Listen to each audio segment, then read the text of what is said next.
Hello and welcome into Boulder, Colorado. We're about to get underway. Joe Paris alongside Derek Kessinger. It's the Sooners and the Buffaloes here on Saturday night, live in Boulder. Derek, last night Colorado falls 4-1 to the Sooners, looking to turn the page here tonight. Yeah, and they're starting out with their top line from last night. Bauer out there along with his wingmates, and they have the puck now. And with the puck right now will be Luke Coyne. Coyne, who is added to this line instead of Salvato. The other forward out there will be Thomas Jarman, per usual. The defensive pair starting out tonight will be Eric Kardash and RJ Salvato.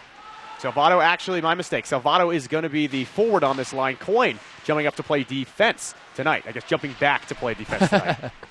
Just underway here, though, from Boulder. A snowy, cold night here locally. And Derek, it was cold on the ice last night, figuratively and literally. Both teams really couldn't get the feet moving. Yeah, and the temperature has been turned down here, but hopefully the energy for the Buffs will be turned up tonight. And we actually did a pregame show, and we realized we weren't actually on the air. We didn't hit go.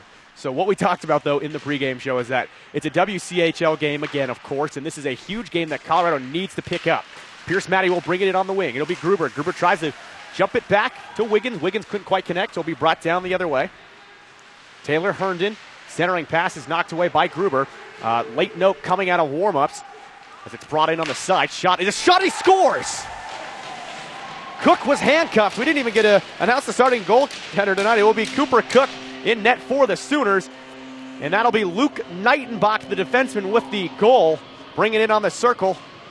And a weird back and forth there. The Buffs bring it up the ice, lose the puck. They give a 3-on-2 break the other way. They get the puck back, have a 3-on-2 break the other way with the defenseman chipping up to get that goal. From the side, nice shot into the goal, and the Buffs lead 1-0 early. And the speed was apparent there in just under a minute 30 into this game. Yeah, we talked about having a sponsor a poor game last night, and there you go.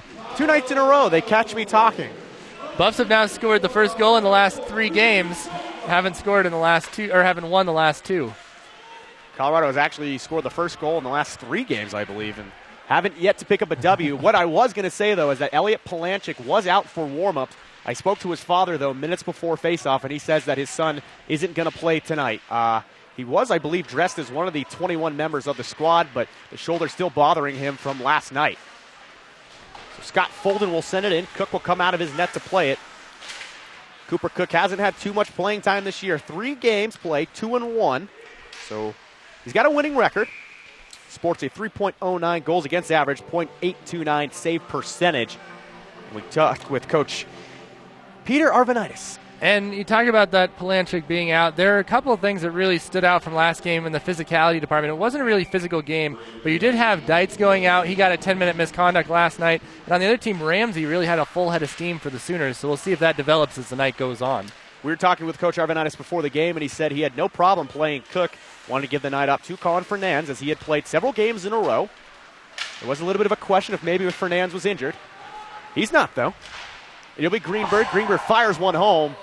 And the Sooners will respond. Jordan Greenberg, the captain on this squad, also a leading scorer, will net the goal. And we're tied at 1. 2 goals there really quickly. Yeah, they're really flying up and down the ice, and unfortunately it costs the Buffs there. Greenberg from the right side coming into the zone. Just a wind-up slap shot, put it home. It was actually very similar to Knightenbach's goal, just on the other side of the ice. It was eerily similar. We've seen 2 plays in a row there as neither goaltender's really been able to get into the flow of the game. Just first shot and a goal on each of them. We've played 2.5 minutes, though, so this is going to be a high-scoring game if the pace keeps up. You may remember, folks, last year the Sooners put up 12 goals on Colorado in one night. Don't think that's going to be the case here, but both teams are on pace to match that. That was actually the christening of this ice, wasn't it? It was. It was opening night, and the Sooners came in and made it their own. Not easy to forget that one, huh?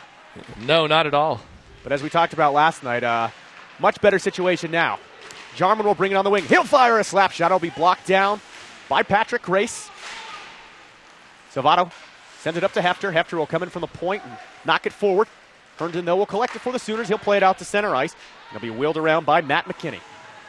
Jarman's another player to watch. Last night he got in a weird tussle late in the game where he was lying down on the ice and got in a fight with the OU guy. I believe it was Grace. Yeah, Grace was hammering on Jarman. Those two familiar with each other. Both grew up in the area. Little hi, how you doing?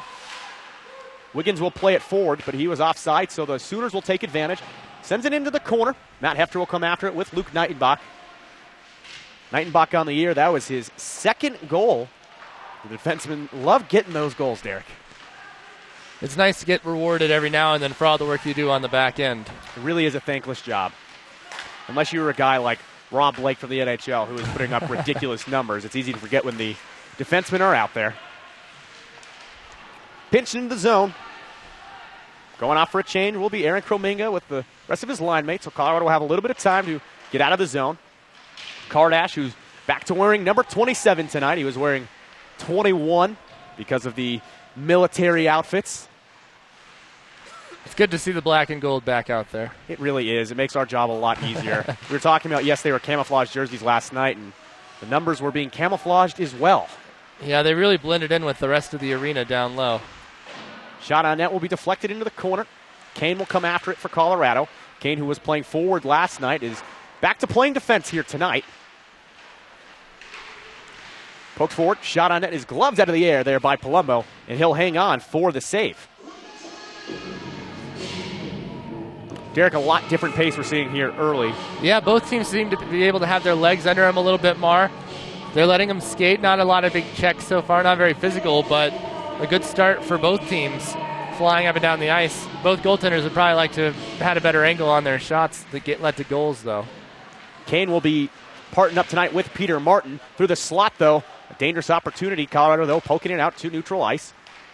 Martin and Kane are two members of this squad that were on the team last year, and that is a very exclusive club here in Boulder. 17 new players to the roster. All freshmen. And with that turnover, you've just got to learn everything again at a new level. We're tied at one here early. It'll be Parker Dietz. Dietz will bring it into the zone at the circle. He'll backhand it behind the net. Bradford looked to go after it. Couldn't quite catch up, so Fulton will now have to give chase as Johnson will break it out to center ice. Johnson will bat it forward. Sent back into the corner. Sooners will go off for a change, so Colorado will go for a long ice breakout. Pass intended for Silvato. Off the mark. Jarman trying to lay down a hit. Missed on that one, but recovers now. Silvato at the circle. Loses it. Del Casale. Long ice pass now to Jones. Jones got one man to beat. He'll fire one into the glove of Alex Palumbo, who'll hang on for the save. Well, for the Buffs, it's nice to see a little jump in their energy. They need to continue to push the pace, but it's really about sustaining that through all three periods. And I've said that, but I mean, that really was what we saw last night. They just sort of ran out of steam after early in that second period and ended up giving up 4 unanswered goals, leading to that loss. And it's just such a mental game. You don't think about it a lot when you're on the ice, but it's thinking about that, thinking about what you're going to do next, and the Buffs need to think about that every shift. Shot on net is saved there by Palumbo. Rebound finds itself in the corner. It is encouraging, though, to see a much different pace game here early. I know last night the fans in attendance were less than amused with the slow pace. Yeah, they were falling asleep a little bit out here, and I think the slow pace helps the Buffs. I mean, they're a little bit smaller team, but that also means they can get through different angles, find different lanes against this OU team, which is bigger and more physical when they want to be. We saw in pockets last night that the physicality could pick up, and Oklahoma just seems to have the bigger guys on their squad. A backhand opportunity goes right into the glove of Palumbo. He'll hang on for the save. Coming off the stick of Matt McKinney.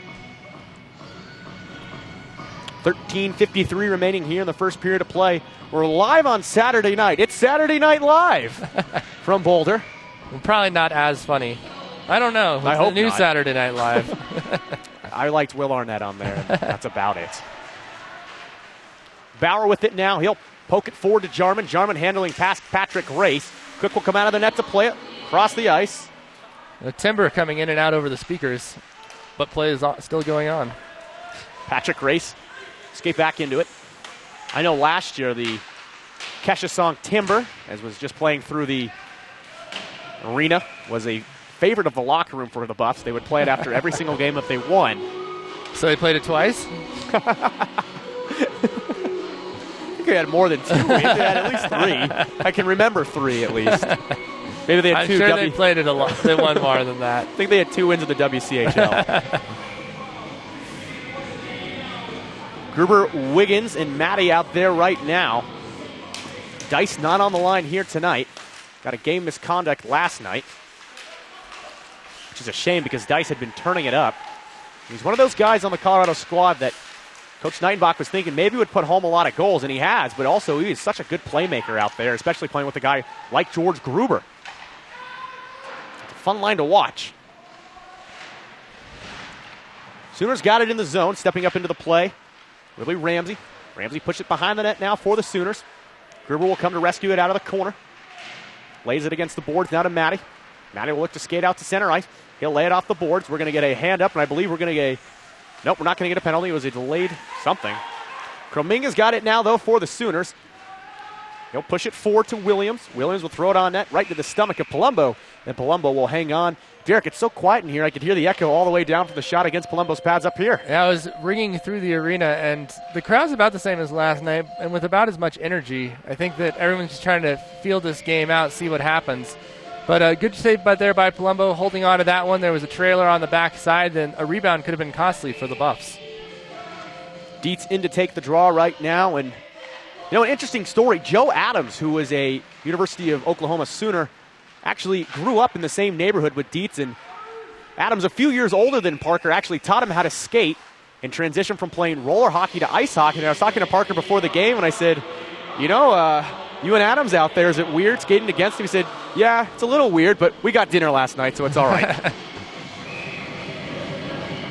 The thing about these hockey circles is everyone seems to know everyone by the time you get to this league. Patrick Grace, no stranger to this area. Grew up in Boulder, played for the Boulder Junior Bison for a few years in the WSHL. I know we mentioned that last night, but it's really cool to see him come back in different colors. And I know he's not playing here tonight, but Elliot Palanchik was a member of this Oklahoma Sooner squad last year. And I saw him in the hallway earlier as a shot on net goes off the post. Saw him in the hallway earlier talking with a bunch of the boys, and must be an interesting feeling to be playing against your old team, especially in the ACHA where that very rarely happens. And players aren't traded very often. No trades, just transfers, I suppose. Greenberg brings it in, has the puck slip off of his skate. So it goes back into the corner. Evan Del Casale out there, come through the slot, and it wasn't really a shot on goal. Alex Palumbo got his mitt on top of it, though, and he'll hang on for the save. Del Casale with a nice move in front of the net, and fortunately Palumbo able to make the save. The Buffs are being a little lazy in front of their net, though. They're going to need to clean that up, and hopefully they can get the puck back on this side of the ice, because the last couple minutes have been dominated with the Sooners in the offensive end. Face-off will be one out to Joe Adams. Adams had a goal last night. Centering pass in front. Shot was blocked by Ryan Fitzgerald. Fitzy getting some more playing time here tonight. Made it count when he was out there last night, having very solid shifts. Didn't get a ton of ice time, but you could tell when he was out there. Fitzy out there right now with Sline and Oswani. 11:13 remaining here in this knotted at one first period. Adams will backhand it out towards neutral ice. It was kept in by Sline momentarily. Sline will pinch it in, though. Adams will skate back. He'll go across to the other defenseman, Corey Ramsey. Derek, we talked about Ramsey all last night. He seemed to be everywhere on the ice. Yeah, he did. He's fiery. He's a defenseman on the back end that really adds a lot to this Oklahoma team. Bauer was checked by Solorzano at center ice, so the puck will come all the way back into the Sooner zone. Played up, though, to Grant Williams. Williams will advance around Sline. Puts it in the corner. Hefter for Colorado will play it against the boards. Stick goes flying out of someone's hands. Nightenbach behind his own net will play it at Salvato. Hit his teammate in the thigh pad. That's why you wear it, I guess. Bauer will get a long ice pass now here. He'll bring it on the circle. Bauer comes in, can't quite pull the trigger as Miller did a good job to poke check it at the last second. Centering pass was there. Cook, though, guarding the post. Comes out to the point. Nightenbach throws it on net, and Miller will grab it and send it out towards center ice. Jake Bauer showing some more awesome individual efforts. And Bauer seemed a little handcuffed there. Not enough for the ref to call it, apparently. But he didn't get his best shot, I don't think, and then couldn't make a second effort when he got the puck to the side of the net on a spin move. It's just the speed of Bauer's deceiving. He's got a good second step. I mean, a lot of guys, they talk about that first step being explosive, and Bauer's got a good first step, but his second one is just very good. I mean, it's above average. He's got some great hockey hair, too. Oh, he's got the salad on top. We talked about that on the Coaches Show on Wednesday. Bauer and Dietz are 1 and 2 in the locker room for best hair. Puck will be played up against the post. Palumbo looking for it. Patrick Grace at the point will receive the puck. Grace will fire it on net. That one goes wide into the corner.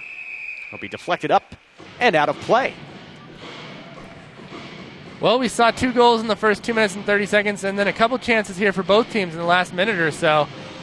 I think that overall this has been a more entertaining game to watch so far, and hopefully will continue throughout the rest of the game. The pace already feels a lot different than it does last night. Another big difference to me is that Colin Fernandez isn't just hanging out in the crease. And I know you can't see it on your screen at home, but Cooper Cook likes to take laps around the infield, as I'll say. He's been skating out to the circle after every single play. Referee's got his hand up. We've got a delayed penalty here that's going to go against the Sooners. So Palumbo will go to the bench, and George Gruber will head up ice. Gruber will play it around a man. Cook will come out of his net to play it, and that will garner a whistle by the official.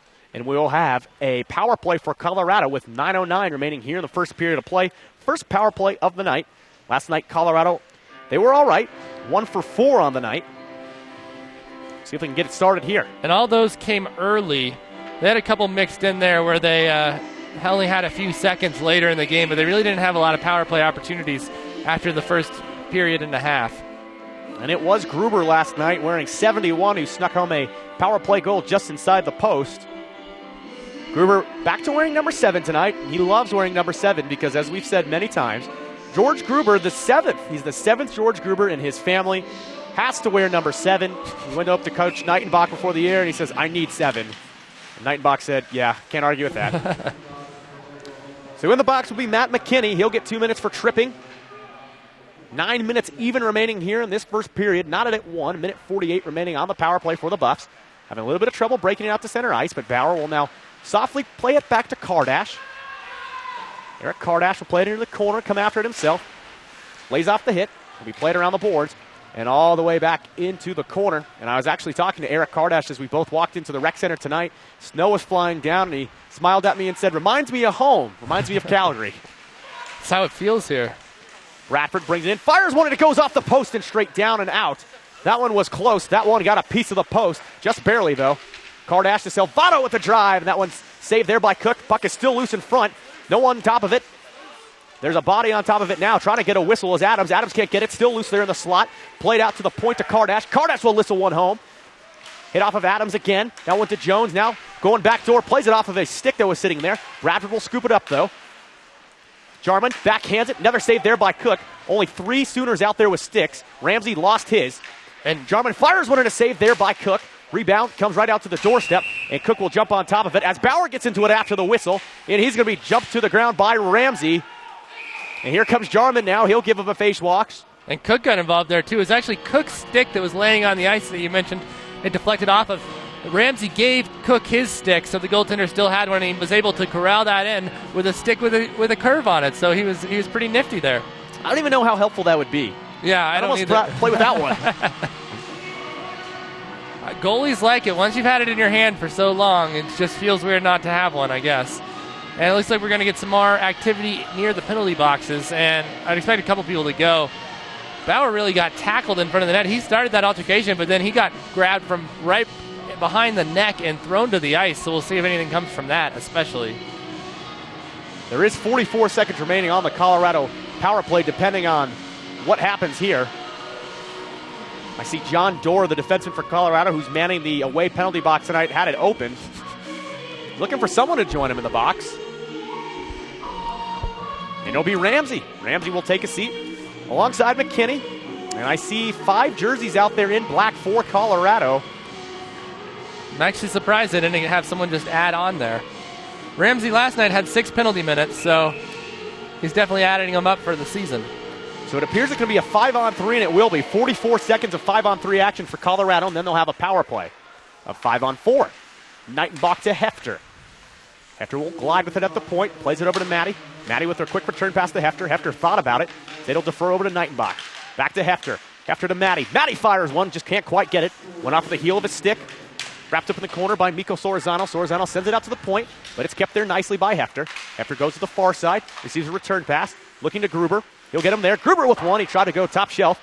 Couldn't quite get the angle, and this one will go all the way out to center ice. 10 seconds remaining on the 5-on-4. Knightenbach with a little bit of extra pace will bring it into the zone. He's atop the circle where he'll leave it for Pierce Matty. Maddie from the dot will handle around. 5-on-4 is expired. Shot on net from the outside. Saved by Cook. And a long ice pass is now going to come out to Johnson. Johnson's got a shorthanded breakaway. Deep shot and a save there by Palumbo on the shorthanded breakaway. Well, perfect timing getting him out of the box. Buffs able to make the save. The Buffs have only given up one shorthanded goal on the season, and Palumbo wasn't about to give up a second. The Buffs really working well on the power play. Oklahoma kind of collapsed once that 5-on-3 happened. They were trying to spread them out and get that goal like you do in lacrosse. Didn't quite work out for them, but they got a good chance on that 5-on-3. That man coming out of the box is one of the most exciting plays in hockey. And Johnson executed it there to a T, but Palumbo stoned him on the crease. So Colorado on the attack now for another 55 seconds for 5-on-4 numbers. Bauer will bring it in behind the net of Cook. Ridden off, but there to take it is Jarman.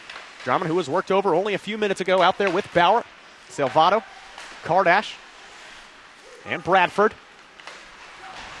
Jarman along the goal line looking in front for Bradford, and Siddle handle around Adams. Jarman, who is a bigger guy, has got a lot of good hands. Salvato from the point has his shot go off of Adams and into the corner. Johnson will try to clear it out. Kept in, though, by Kardash. Bauer, top the circle. Looking for the twine. Goes down low to Bradford. Bradford will pass it up top to R.J. Salvato. Salvato to Bauer. Bauer back to Salvato, looking to create space. Got some now. Bauer fires when he shoots. It goes just wide. Salvato will collect the rebound with 6 seconds remaining on the power play for the Buffs. It's Jarman. Jarman trying to handle through 3 men. Is unable to do so, and Johnson's going to look for the breakaway suicide pass again. Almost hits it. He does hit it. It's going to be Ramsey who's going to have a one-on-one with Kardash. Kardash, though, will push him off the puck. Colorado, I think, anticipating the play there.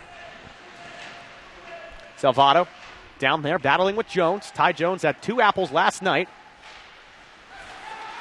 on Bolden's goals. Bolden had the hat trick last night. Haven't seen him out there tonight, though. Kardash trying to go long ice for Ryan Fitzgerald. Fitzgerald couldn't quite catch up to it. This one should go for an icing. It won't. Called off. Hefter will play it up the boards. Sends across now to Nightenbach. Nightenbach's got numbers if he hurries. The defenseman plays it forward. Cook will come out of his net, almost colliding there with Nightenbach. Curious what the call would have been there. Miller down the ice for Herndon. And this one will go for an icing. And the referee's whistle will agree. Well, Cook is a lot more feisty than his counterpart Fernandes last night. On that power play, Bradford was standing in front of him. Bradford, 6'3", was completely screening him. Cook was getting into shots. And with Mark distracted by Bradford, I feel like at the end of that power play, then he was worried about the puck. And visually for the Colorado shooters, Fernandes and Cook look eerily similar. Both stand at 6 feet tall, both weigh 180 pounds. I'm sure there's some fluctuations during the season, but standing from here, they both look similar. There's a little bit more of hair coming out of the mask of Cook, but you get the point. It'll be played across now to Taylor Herndon. Herndon will set it behind the net of Palumbo. Nightenbach will come after it to play it. Dietz looking for a pass. Can't quite get it. Broken up by the Sooners. Herndon over the line. He's at the circle. He'll backhand it. Shuffled away there by Palumbo. Bradford hits it up the ice. This will be Scott Folden with it. Folden will fire one on net. Deflected off of Adams and never made it through. Bradford with the big check against the glass, and that's going to draw a penalty. Derek, you mentioned it last night. When you see a guy go perpendicular like that to the surface, you usually get a penalty. Yeah, I mean, just the way his body was, it was hard not to call that. He'd already lost his footing. That wasn't really Bradford's fault, but it looks bad. And sometimes that's all the referee needs to make a call. That's what happened there. It would have been a good clean hit if he'd just been on both his skates. So Bradford will be penalized for, I haven't seen this signal. Could have been charging on Lane Erickson. Won't matter. 2-minute power play for the Sooners. First power play opportunity for the Sooners on the night. They had 6 last night, were 1 for 6, but they were spent less time in the box. They only had 18 minutes to 27 for Colorado. Shot from Miller from the point is steered away into the corner. I couldn't hear what they said over the PA system for the penalty, so we'll just go 2-minute minor for something. It's a call, right? Miller at the blue line. Plays to the left. Saw the Sooners last night. Got a very methodical power play. They're patient. They'll wait. Ramsey with it along the glass. Sends it down low into the corner. Colorado will try to play it out to the point. Ramsey doing a good job, though, to keep it. Played down low now to Jordan Greenberg. Greenberg, a centering pass for Johnson, was batted out of the air by George Gruber. This line will go off for a quick change. Sooners are going to catch him, though. It's Miller. Miller will play it back to Ramsey. Ramsey will hit him with a return pass. Behind the goal line, looking for a centering pass. He's got Greenberg there with him. Miller instead will get it outside to Bolden. Daryl Bolden's got to have a target on his back here tonight because he burned Colorado yesterday, but on that play, carried it off sides. I really like what the Buffs are doing on their penalty kill. They're being very aggressive. For the first half of that power play, Kardash was just moving back and forth, trying to get the man with a puck, and that does not give Oklahoma a lot of time to set up. They've got to keep making those passes. That's good for the Buffs. It means that they're more worried about passes than getting those shots on net. 3:19 remaining here in the first period of play. We're tied at 1. 1 minute and 1 second remaining on the power play opportunity for the Sooners. Ramsey plays it forward. We pushed into the zone by Bolden. It'll be Colorado who has the puck. 3:07 remaining here in the period. Huge collision along the boards. Turns it over. Comes out to the point. Shot from the point will be right into the stomach of Palumbo, and he'll hang on. And Derek, we'll have a special guest joining us in the intermission. It'll be Peter Bussian from the Boulder band Cascade Kinsey. You hear all of their music during the intermissions in the pre- and post-game breaks. And Peter will join us here tonight to talk about his music career. And that nothing goes better with hockey than music. You've got to have the theme music for those highlight reels. This probably wouldn't be the theme music for it. They play bluegrass. Shot on net goes wide. Maybe not for here. I've been told it's a little anticlimactic to have calm bluegrass before a hockey game. It's all right. It's good music. 28 seconds remaining on the man advantage. At the point is Ramsey. Ramsey will send it to his right. Bolden into the corner. Ramsey up top. Out of lane. Defers over to the left side. A shot on net from Jones is deflected away. Ramsey again. Heavy load here on the right side for the Sooners. As soon as I say that, they look to go to the left. Back to the right again. 6 seconds remaining on the man advantage. Bradford set to come out of the box. Ramsey shoots one. That one goes wide. Deflected into the corner. And Colorado's back to full strength. It'll be Connor Wiggins jumping into the play as Bradford went to the bench. And Wiggins will clear that one. It'll come down the length of the ice. And it'll go the distance for an icing call. Well, as that power play expired, Cook started doing the slow clap and speeding it up, the goaltender for Oklahoma, to let his players know. I don't know that I've seen a goaltender do that, but he started out slow, spent about 7 seconds doing it, and by the time he sped up, the man was out of the box. Maybe he's a fan of Denver Nuggets basketball. Rocky, the super mascot, loves the slow clap, as I'm sure many mascots do. Denver Nuggets won a basketball game last night. I know. They're 2-7. Maybe they're only 2-5. Are they 2-5 or 2-7? Don't give them that much credit. And we do have a score update earlier tonight. The Colorado Avalanche knocked off the New Jersey Devils by a score of 3-2. Derek and I were talking that guys like Patrick Elias and Alex Tanguay still playing in the same game is ridiculous. Yeah, both of them played in the 2001 Stanley Cup Final, and both played tonight in the 3-2 victory for the Avs. Tanguay got an assist. He had 2 goals in that Game 7. He earned every dollar he'll ever get from Colorado in that Game 7. Minute 53 remaining in the first period. We're knotted at 1. Patrick Grace will play it through the neutral zone. He'll backhand it forward. Colorado will maintain it. Send it back out to center ice. Deflects off of his stick, so this one won't go for an icing. Pierce Matty will give chase. Herndon against the glass will be there with Wiggins. Creates a turnover. Sent him from the point by Hurley Kane. Wiggins behind the net is wrapped up by Patrick Grace and Jones. Wiggins somehow got there first, and he gets hit from behind. He was demolished. Hit in the head, too. That was unfortunate. The ref did not see it, apparently.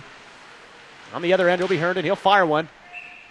That one kind of high on Palumbo. He'll jump up and make the save. Well, the pace of this period is faster than any of the 3 periods last night. It's been back and forth, not a lot of whistles and not a lot of downtime. That's the kind of hockey you like to see at any level, and especially tonight after the performance we saw last night, which was very slow. And I like this a little bit better. It's more fun for all of us. Yeah. Except you got to remember the coaching staffs, they don't really care if we're entertained. They just want to win hockey games. Yeah, it's how you win. We care how the game is played. They care how it's won.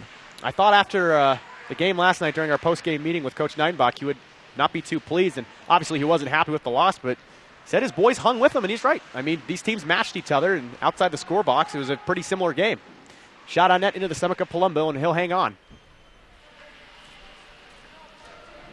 1:02 remains in the first period of play. We had 2 goals in the opening minutes, and since then, nothing doing. Yeah, and I mean, a few opportunities each way I don't think any of the shots have been as good as those first two, though. Neither goaltender have been terribly tested. About even. Under a minute now in the first period. Played behind the net. Bauer will swing at it. He whiffs on that one, but Kardash is there to bail him out. Laid up behind the net. Dangerous. Looking through the slot. Salvato looks out towards center ice. Had Jarman there. Jarman right from center will play it all the way into the corner, so no icing. Bauer lays down a hit on Miller. Solorzano tried to handle around a man. Instead it comes in front. Salvato streaking through the slot. Couldn't quite get it on his stick. Bauer got two bodies with him.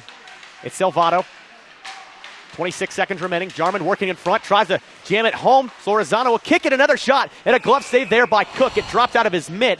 But the referee will give him the benefit of the doubt with a quick whistle as Jarman will take a shove again from Mason Miller. And the ref very quick with that whistle. Barely had time to touch the leather in the glove before he blew that whistle. That puck dropped out immediately after that. And it looks like Cook is thanking the referee for that quick whistle. I love seeing Thomas Jarman parking in front of the net. He's not the biggest guy on the team. That's Alex Palumbo. He stands at 6'4", but skater-wise, Jarman 6'2". He's a big guy, and I love seeing when the guys park in front of the net and try to get a little bit of a finesse flick to get that one home. And it works well when you have Bauer working behind the net with options. Herndon with 8 seconds will advance it into the zone. He'll fire one on net, goes way wide. 4 seconds remaining, shot on net into the chest of Palumbo. Puck goes straight down, and he'll jump on top with 0.7 seconds remaining in the period. Well, again, the Buffs just need to come out with this energy in the second period, and they'll be able to stay in this game. And that's really what you're looking for. Also, Bolton has been very quiet after that breakout performance last night. He did get all 3 of his goals in the second and third period, though, so we'll see if he just needs some time to warm up those legs. He had a hat trick last night. Yeah, he had quite a night last night. Game of his life, you could say. Yeah. So that'll be the end of our first period of play here in Boulder. Your score after one, tied at 1. And both goals coming within the first 2.5 minutes of the game. You don't see that a lot where you get that and then you just have nothing for the rest of the period. But both teams looked good.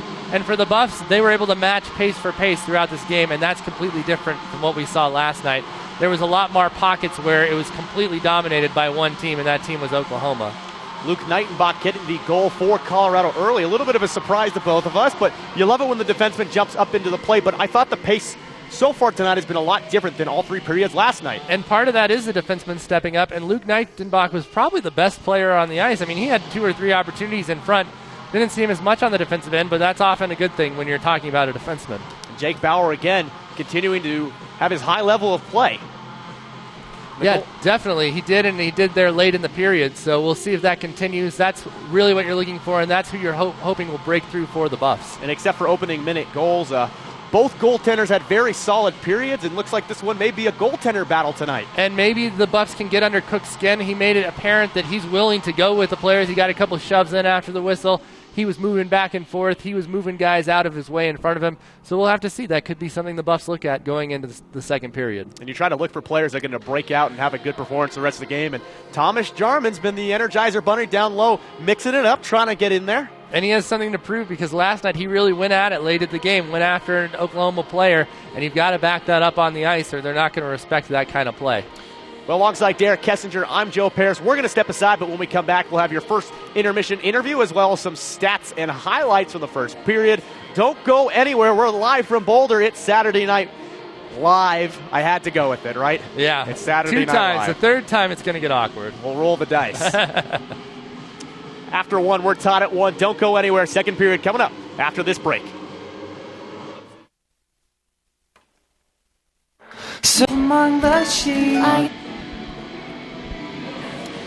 We're back in Boulder, Colorado. First intermission right now alongside head coach Jeff Nightenbach. I'm Joe Paris, and after 1 period to play, we're tied at 1. A little bit of a different pace here tonight than we saw last night. Yeah, it's I think both teams are a little tired after having 3 games in 3 nights. I know we're pretty banged up, but the boys that are in there came to play tonight, I think. We saw Elliot Palanchik go out 4 warm-ups, decided not to go. Just trying to be safe here, or is it just... No, he said it hurt way too bad, and you don't know until you go out there and try it, so we thought we'd give him a chance and see how it went. We know how badly Elliot wanted to play because he played for this team last year, and you always want to beat your old team. Oh, definitely, and at least be able to play against him. He got crushed last night, and I just hope he makes a quick recovery. I haven't had the same exact injury, and it's kind of more of a nagging injury, and it just a little time, and if you can deal with a little bit of pain, then you can fight through it. Because I know David Coleman, who's been out for a few weeks now, he's had that shoulder injury really bothering him since last week, and finally against Colorado State, it finally went out. Yeah, I think it's been bothering him all year, to tell you the truth. He was never the same player that he was last year for us this year, and I think he'll have that surgery and come back and be back to his old self, I hope. We didn't get to catch up with you last night. You were busy on military night, but we've got him here tonight, folks. We got a few questions, and where's Coach Nightenbach? We didn't get Andy either, but let's talk a little bit about last night real quickly. Military night. You said that you were all right with the pace of the game. Derek and I were bored, but as a hockey coach, last night was, a drag-em-out game. It's a real grind. And I think it's going to be similar tonight. It's not too exciting. They don't have their D pinch on the boards, but they always have a guy back. It's not going to be too many breakaways. They're a smart hockey team, and their coach is a good coach. He played a long time in the CHL, and he knows hockey, he knows the game, and he knows how to play with a short bench, like in the CHL. And I don't think there's going to be too many major breakdowns or too much excitement. Actually, it's going to be a battle. So. It's a classic hockey game. It's not that fast, high-level Colorado game we've seen all year, but it's different. And the thing about hockey is you got to adapt. Yeah, definitely. We're missing probably our fastest guys out there. Our fastest, most skilled guys. So we got to find another way to do it. Put the puck in the net. So if it takes a D-man jumping up into the play, I'll take that any day. Not just any D-man. Your brother Luke Nightenbach. He loves the slap shot. You tell him to not always take a slap shot, but he takes a slap shot tonight. What does he get? He gets a goal. Every day I tell him, get rid of the slap shot. You don't need it. But that was a great shot. I'll let him have that one. A little bit of something you talk about at practice. Every time I'm down there, you're yelling, "Stop with the slap shot." I don't even talk to him. I talk to him all day long after work, at work. I talk to him every day. I said, I hate you taking slap shots. That's all right. He buried that one. So I guess for now, you're not going to complain. Are you still going to tell him after the game? No, I was just laughing on the bench because that's a good time to take a slap shot right there. He hasn't had much offense, so I think he's sorting that out with himself. A little bit of a different lineup tonight as well. Definitely, totally different. And you lose Dice. Kirk Van Arkel's still out. We talked about Palanchik. You're throwing in guys that haven't seen the ice too much this year. We see Ryan Fitzgerald out there. We see Wiggins out there. We see Luke Coyne out there. And it's a little bit different, a little different squad. Yeah, they hopefully they're fresh. Fresh body, fresh legs. We're kind of running out of options. We don't have any more options. But not to say that they're not good hockey players or not capable at all. Coyne's came out and done a great job for us. He's young. Him and Kardash are both 96s. That's to come in and play as a freshman at 96, never go to juniors. They're playing against guys that are 23 years old out here. So they're doing a great job. They didn't miss a beat. It's tough. I mean, Dietz also, he's 18 years old, one of the youngest guys on this team as well. Yeah, he's doing a good job. He's a good hockey player. He's real skilled. So look for him to break out and score a goal here in this game. I think he will. He's just close. He's one of those guys that's just on the edge. So close. He can do it too. I know he can. So. Well, with Coach Nightenbach, I'm Joe Paris. We're going to step aside. Your score at the end of one period of play, Colorado 1, Oklahoma 1. We'll be back with the second period of action after this break. Thanks, Joe. I never know. No one to help. Back for the second period of play here in Boulder, Colorado. Joe Paris alongside Derek Kessinger. And Derek, we were just talking, very good first period, much better than last night. Yeah, it was a lot more fun to watch. I think they had a lot more fun on the ice. 2 early goals, that always adds some spark, and then they sort of shut down a little bit. Still a lot of play in both zones. You couldn't say that one team dominated much of the play for a lot of the period. The Buffs did have a couple opportunities on that power play, then 5-on-3, then power play. Weren't able to take advantage. Would have liked to see that, but overall a much better period from the Buffs than what we saw last night. And not a lot of great scoring chances out there. Both goals on the ice were just howitzers from the circle. Nothing a goaltender can do about that sometimes. No, there really isn't, and the goaltending is an interesting thing tonight. Palumbo playing his third night in the row. Cook getting his first start of the weekend. He did not play the first 2 nights, either here last night or against CSU on Thursday night. And he's really sort of the story I want to watch going into the second period, how he's going to react, because he does seem feistier than his counterpart Fernandes. And that can be a good thing or a bad thing for your team. So we are ready for the second period of play. We're tied at 1, and Derek, I know that someone on that Colorado roster is just waiting to break out. With so many top stars out, it's interesting to see is who's it going to be? Yeah, and that's really what you want to see with a lot of young players. It could be anybody, any night, and so far it's been Neidenbach. He got the first goal, a defenseman stepping up, and he had their best chance other than that goal coming in on another opportunity. So it'll be interesting to see. You don't want to always see that coming from the defenseman, especially sometimes with a young team. It can lead to odd man rushes, but he's been doing it responsibly, and it's paid off for them so far. Well, we're ready to go down to ice level right now for the second period of action. Should be a good one. And Derek, I'm just waiting for someone on that Colorado roster to break through. It could be Dietz, it could be Jarman, it could be Salvato. Who's it going to be tonight? I don't know, but hopefully they'll be able to do that, and hopefully they'll be able to shut down what's going on for the Buffs, or for the Sooners. Not too soon for the Sooners. I didn't come up with any new lines last night, folks. It's okay. It's been a long day. Sports attendance here tonight. We're being told that in the last 2 hours while we've been inside, winter weather conditions have picked up big time here in the local area. So if you're at home cuddled up, don't leave. Don't go anywhere. Order a pizza. Hang out with us on your Saturday night. Saturday night main event here at the Boulder Rec Center. There's two large events going on here tonight. Yeah, this is not the main event. There's actually a bigger event. There is. There is a drag show going on next door here in the Rec Center. They have, I guess we're being told, close to 1,000 people attending that. I was trying to see if we can get traffic through here. Yeah, there really should be a way to do that. Maybe next year pair with the drag show / hockey night at the Rec Center. I know it's actually one of the most popular events here at the University of Colorado every year, and I didn't know what was going on here tonight, so we saw some very interesting things walking through the hockey locker room this afternoon. Neidenbach will cross center ice. Bauer does a good job to stop up. Neidenbach's got his eye on the back of the net here. He'll throw another shot on net. That one missed by about 12 feet. Coach Jeff Neidenbach told his brother, keep shooting, I guess, put him on net. I love to see, though, when the defensemen jump up into the play, and you saw it really in the mid-2000s really explode in the NHL. It used to be that the joke was that you didn't have to be able to skate backwards, or if you're a defenseman, you would just park on the blue line and turn around the other way. But now you see that it's a more athletic game all across the board, goaltenders included. Yeah, and I mean, that's definitely the way that it's gone, and everyone now has to be able to skate and athletic to play this game.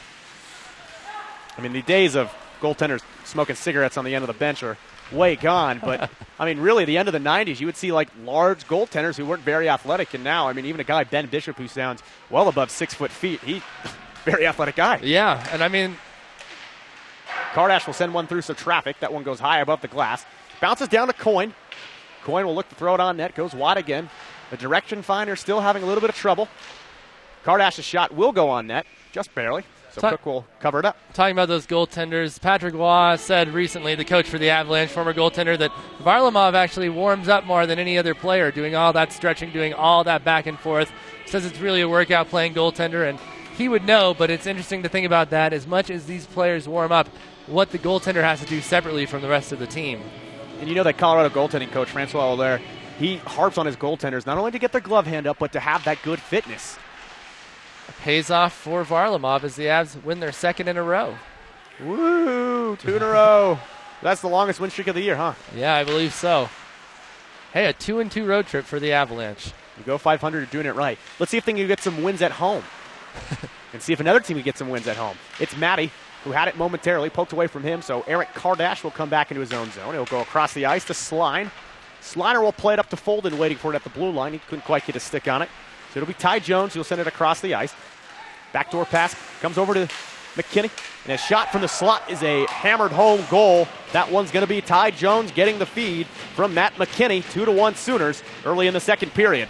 Well, Ty Jones had 2 assists last night for the Sooners. Now he adds the goal. He's having a good series here, and the Buffs sort of just sat back for a moment, and they let the magic happen for the Sooners, unfortunately.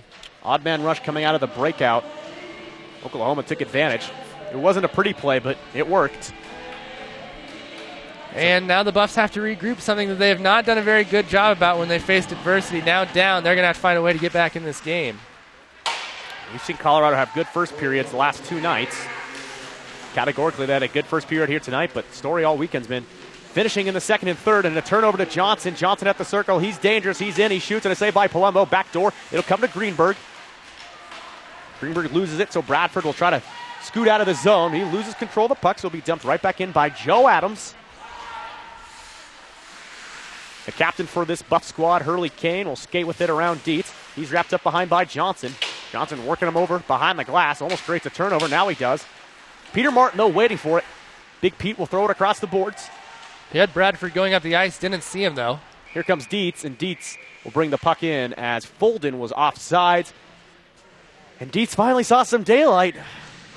Yeah, the Buffs are going to have to find a way to get the puck into the other end of the ice here, and they almost had it there. Looking up ice can be hard for a defenseman. You're more worried about the puck going back the other way. You've got to remember to look up ice and find your guy. Face-off will be pushed forward by Colorado. Sooners will come up with it, though. It'll be Sorzano with it. Plays it across the ice to Jordan Greenberg. Greenberg will dump it in and chase after it. He was held up by a man, so Nightenbach will be the first one there for Colorado. He'll play it behind him to Ryan Alzwani. Stouffer pins it up against the boards. He'll be met there by 3 black jerseys. Oz in the corner for Colorado. There with Hefter. Stouffer hit up by Nightenbach. Puck still loose right in front of us here. Ramsey's got it. He'll send it out to the point. Shot on net is steered away by Palumbo into the corner. Ryan Fitzgerald will come with it, trying to poke it out. Shot from the outside will deflect off of Ryan Alzwani. Nightenbach looking to go long ice. Instead he'll skate with it. Sees daylight. Finds a pass. Sline carries it over the line. Ryan Fitzgerald was offsides. 2 offsides in a row. The Buffs coming into the ice. They're working very hard here. Just going to have to find a way to break the plane. 16:03 remaining here in the second period of play. Ty Jones with the goal moments ago for the Sooners. Get our score to 2-1. It's 2-1. Our scoreboard reads 1-1. It is 2-1, though. I promise. Wouldn't make that one up there. You can see in the top right-hand corner. 2-1 in favor of the guests. Played across. Glove down by Bauer at the line. Jarman looking for a pass from Salvato. Couldn't connect. Kept it at the point, though, by Sline. He'll throw it all the way down towards the crease. Jarman battling down there. Just trying to break through. We saw him do it last week, and we saw him do it on Thursday night. Bauer, he'll work up a shot from the outside. It'll be gloved out of the air by Mr. Cook, who will hang on for the faceoff. Nice shot from the point there. Buffs cycling the puck around will get another faceoff in the offensive end. And I'd say the energy level's just gone down a little bit here. I don't know if it's just because Oklahoma was able to score, but they just don't seem to be driving as much as they were in that first period. More methodical pace on Saturday night. Of course, only broadcasters are worried about energy levels. Yeah, we're worried about the people at home not being entertained. Bauer not entertained there. He's thrown out of the circle. So Salvato will take his place, and RJ does a good job to win the draw. Forced out, though. Kardash will come back to his own zone for it. Throws it off the glass over to Bauer. Bauer goes across the ice as an explosion of music entered the stadium. Jarman's shot will be kicked wide into the corner by Cook. Sooners have numbers if they hurry here. It'll be Bolden. Bolden puts it into the corner. It'll be Jordan Greenberg. Greenberg grabbed the first goal on the night for the Sooners. Out to the point, deflected off of Bolden's leg. Bolden had the hat trick last night. Been quiet, though, here tonight. Wheeling around is Joe Adams. It'll find Eric Kardash's stick. Kardash will send it all the way down to Bauer. Bauer waiting for it at the blue line. Will finesse it into the corner and go off for a change. Pierce Matty, who just jumped on, will come down on the forecheck. Meanwhile, Bolden will get it at center ice and try to hammer it all the way down into the corner.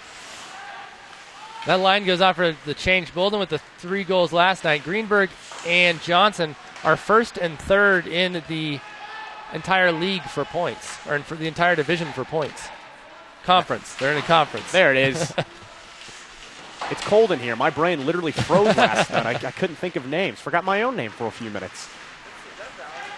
With it now is Wiggins. He'll bounce it off the boards. Comes behind the net of Cook. Cook, surprised there by Matty. Snuck it past him, though, as Gruber had it pinned against the boards momentarily. It sees it trick all the way down the Colorado end now. Batting with it. Jones tried to swing at it. Peter Martin, though, will replace it. Couldn't hit Pierce Matty through the neutral zone. It was deflected, though, so icing called off. Wiggins on the forecheck. Couldn't quite get the stick on it. Sooners will break it out. George Gruber's taken down. That one should have been a tripping call. Gruber doing his best to sell it. He'll piece free now to Pierce Matty. Matty in shoots. He scores! It's Pierce Matty. Off of a broken play, Matty had the goaltender to beat, and he did his job there. Buffs tie it at 2. Pierce Matty a goal with 13:40 remaining here in the second period. And the lucky bounce, and the Buffs take advantage. They get the breakaway. Nice job by Matty to wait, take the perfect shot, go over Cook, and tie this game. The Buffs fight back from some adversity, and that should help with their confidence level as well. Pierce Matty, a year ago, the leading goal scorer for this Colorado squad. That'll be his 6th on the year. He'll be good for 8 points. He'll go to +3. And I know Pierce is disappointed with those numbers, but that goal about as big as it's been this year. Yeah, that was at a key time, especially when the Buffs are trying to stop from being swept this weekend between the two Oklahoma teams. So Pierce Matty will tie it at 2. That goal unassisted.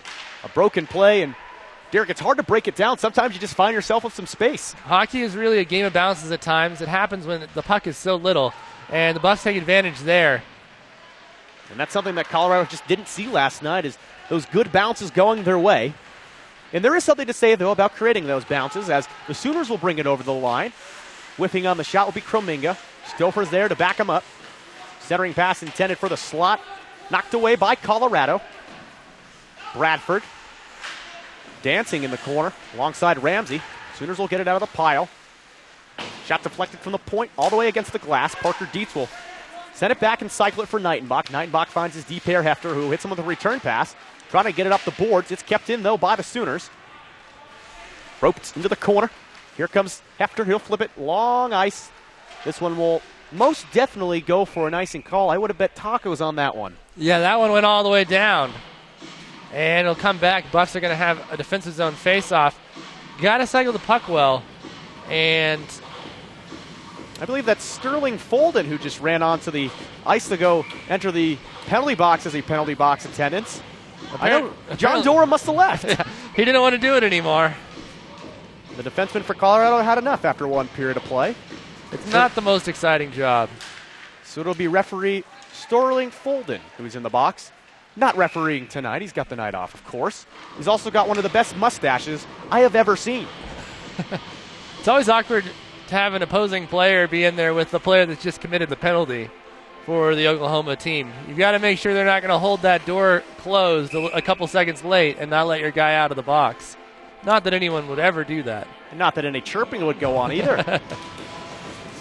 Greenberg plays it to Ramsey. Ramsey will send it through. Johnson fires, saved there by Palumbo. He had the post protected.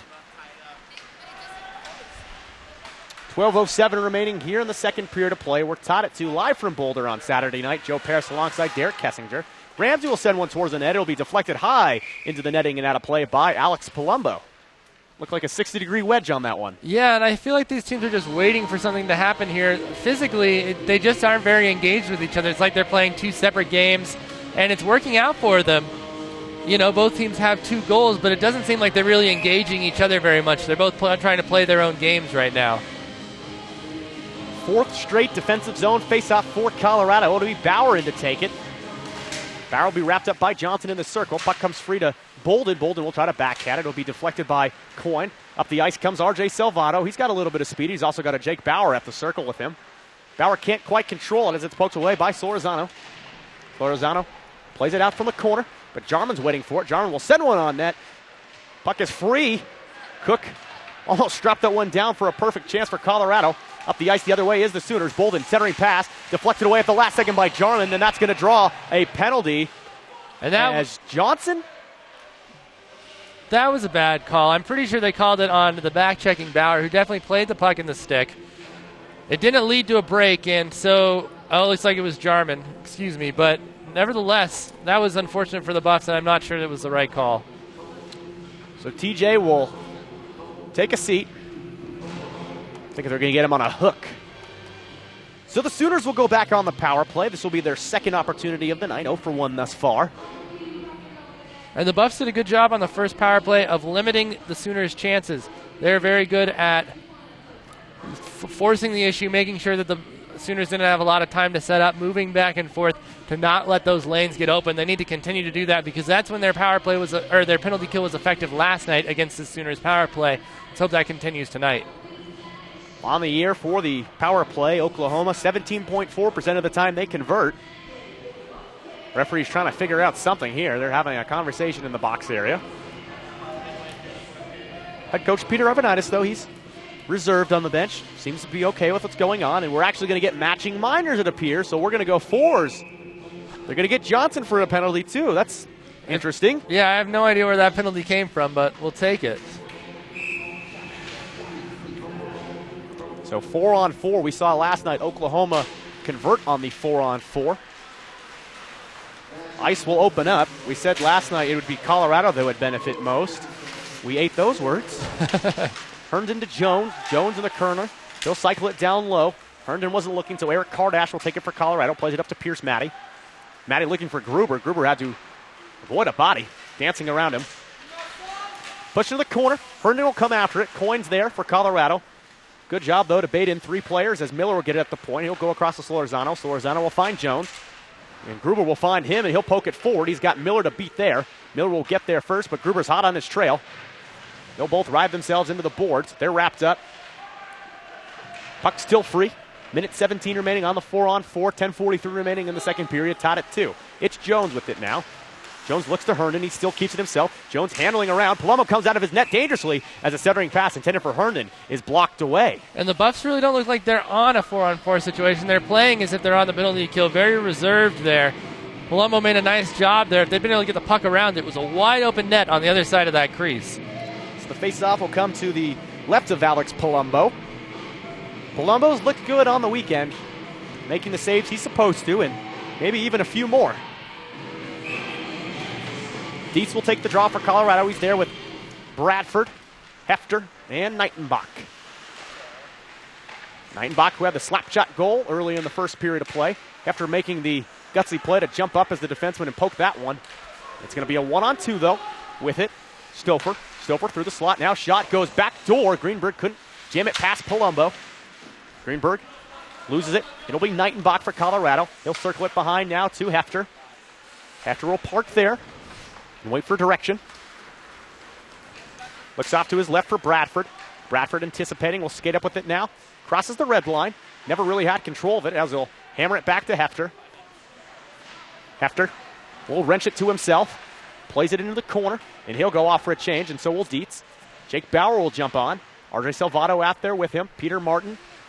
And Hefter will round up the 4 with 13 seconds remaining on the 4-on-4. 9:39 remaining in the second period of play. Tied at 2. Both teams with a goal here in the period. Shot from the outside will be blocked away to the boards. Hefter looking down low now for Bauer. Bauer's going to have a breakaway. Bauer will bring it in. Deeks in, shoots, and he miffed on it. Just miffed it. He left the puck behind with that shot. Bauer had his eyes up and the stick as well. He just couldn't quite connect to the ice. We're back to 5-on-5. I know Bauer is going to have to forgive himself for that one because that is tough to forget. Oh, man. Breakaways are very tense for the skater. There are so many things that can go wrong.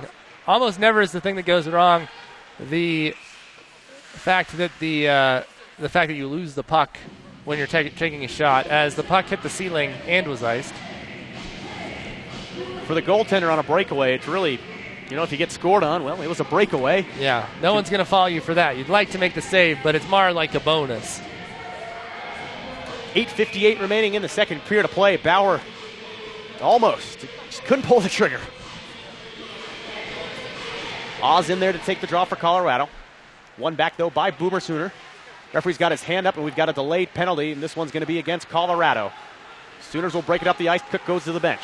Brought it in the zone by McKinney. McKinney hasn't poked it away from him.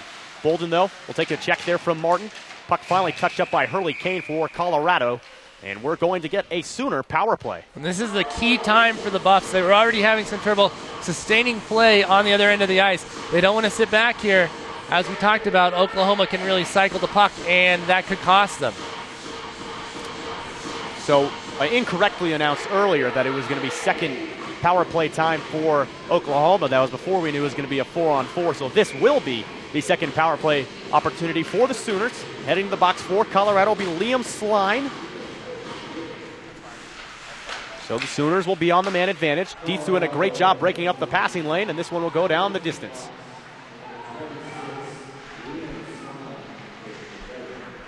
It'll be a holding penalty on Slime. Minute 44 remaining on that one. Sooners dancing around in their own zone. Jumping into the play will be Folden. Folden on the forecheck with Dietz. Miller will handle around both of them. Focuses forward now to Stouffer. Stouffer into the corner. He's met up by Scott Folden. Folden trying to wrap it up. Does a good job there. He's got Matt Hefter and Luke Knightenbach with him. Coming out of the circle. Comes free. Dietz couldn't clear it. Hefter will look to carry it out of the zone. He's got Folden streaking up the ice. Didn't quite see him. That's all right. Folden will go after the puck anywhere. And the referee's got his hand up. And Folden's going to go to the box now. It's a bad hit into the boards. Got his head into the boards. Oklahoma able to jump up that player. Number I can't see right now. Is okay, though. It was Miller, and he will get to the box, to the bench unharmed. Oh, they're not going to call a penalty. I was wrong. I think he brought it in offsides or something. Who knows?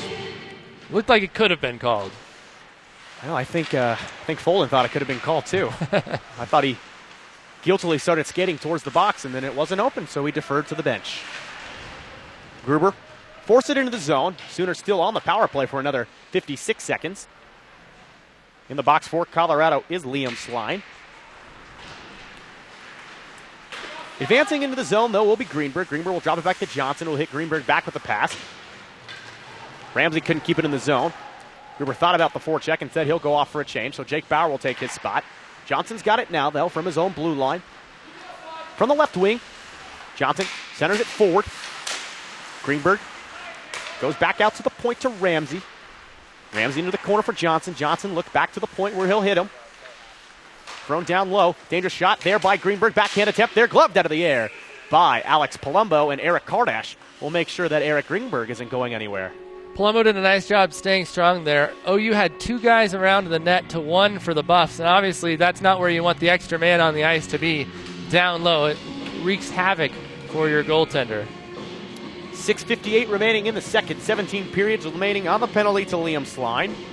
Jake Bauer in to take the draw against Mr. Johnson. He'll throw Bauer out, so it'll be Salvato now and Bryce Johnson. Bauer had improper footing on that one. Hate when you have that. Down goes the defenseman Miller, and Bauer's going to have a 2-on-1 with Salvato. Bauer looks to the slot. Instead, he'll stop, he'll shoot, and he sends it wide. Jake Bauer had a good opportunity there, short-handed. 2 seconds remaining on the power play. Sooners are going to have numbers as the power play expires. It's Miller, and Miller brings it in over the line, offsides. Well, Bauer again, he just couldn't quite get the play. He couldn't make the pass, couldn't get a good shot. He's getting down there. It's just finishing for him, and the Buffs could really use a goal right now, try to get back up. As we said last night, things sort of fell apart late. They don't want that to happen late in this period. Bauer will stick out there with his line. Jarman and Salvato. The forwards, Martin will be back with Kane on defense. Kane will see the puck ricochet off the glass. He'll be dragged down. He'll swing it over to Martin, though. Martin will look out to Bauer, and Bauer will start over again. Bauer from the red line will dump it in. He's wrapped up. Jarman, though, will come after it for Colorado. He's met there by Patrick Grace. Grace has been relatively quiet tonight after a very good game last night. Sooners got it now, though. White tops, red bottoms. Really good looking look. It's a classic OU look. Love their colors. Bauer will pick it up now to Jarman. Jarman fires one and it goes in, I thought. Hit off the post. I just thought barely. It went home. Well, it may have gone in, but they're not going to give it to him now. Palumbo will wrap up the loose puck. I thought that one went home. And I will say, I've probably got one of the worst vantage points in the arena. Yeah, diagonal from the far side, but it definitely looked like it hit that soft part. We didn't hear the post ring, so it's very close to being a goal. I thought it shot right out. We need that goal line technology, Garrick. I think the CU Rec Center may still be a few years away from that. You're still paying off the Ralphie pool, huh? You've never been to the Colorado Rec Center. They've got a outdoor pool shaped like Ralphie the mascot. Which still has water in it. It no does. Swimmers, and it's not though. Frozen either. No, it must be heated, but not heated enough to want to go. I'd be all right with a Ralphie hot tub.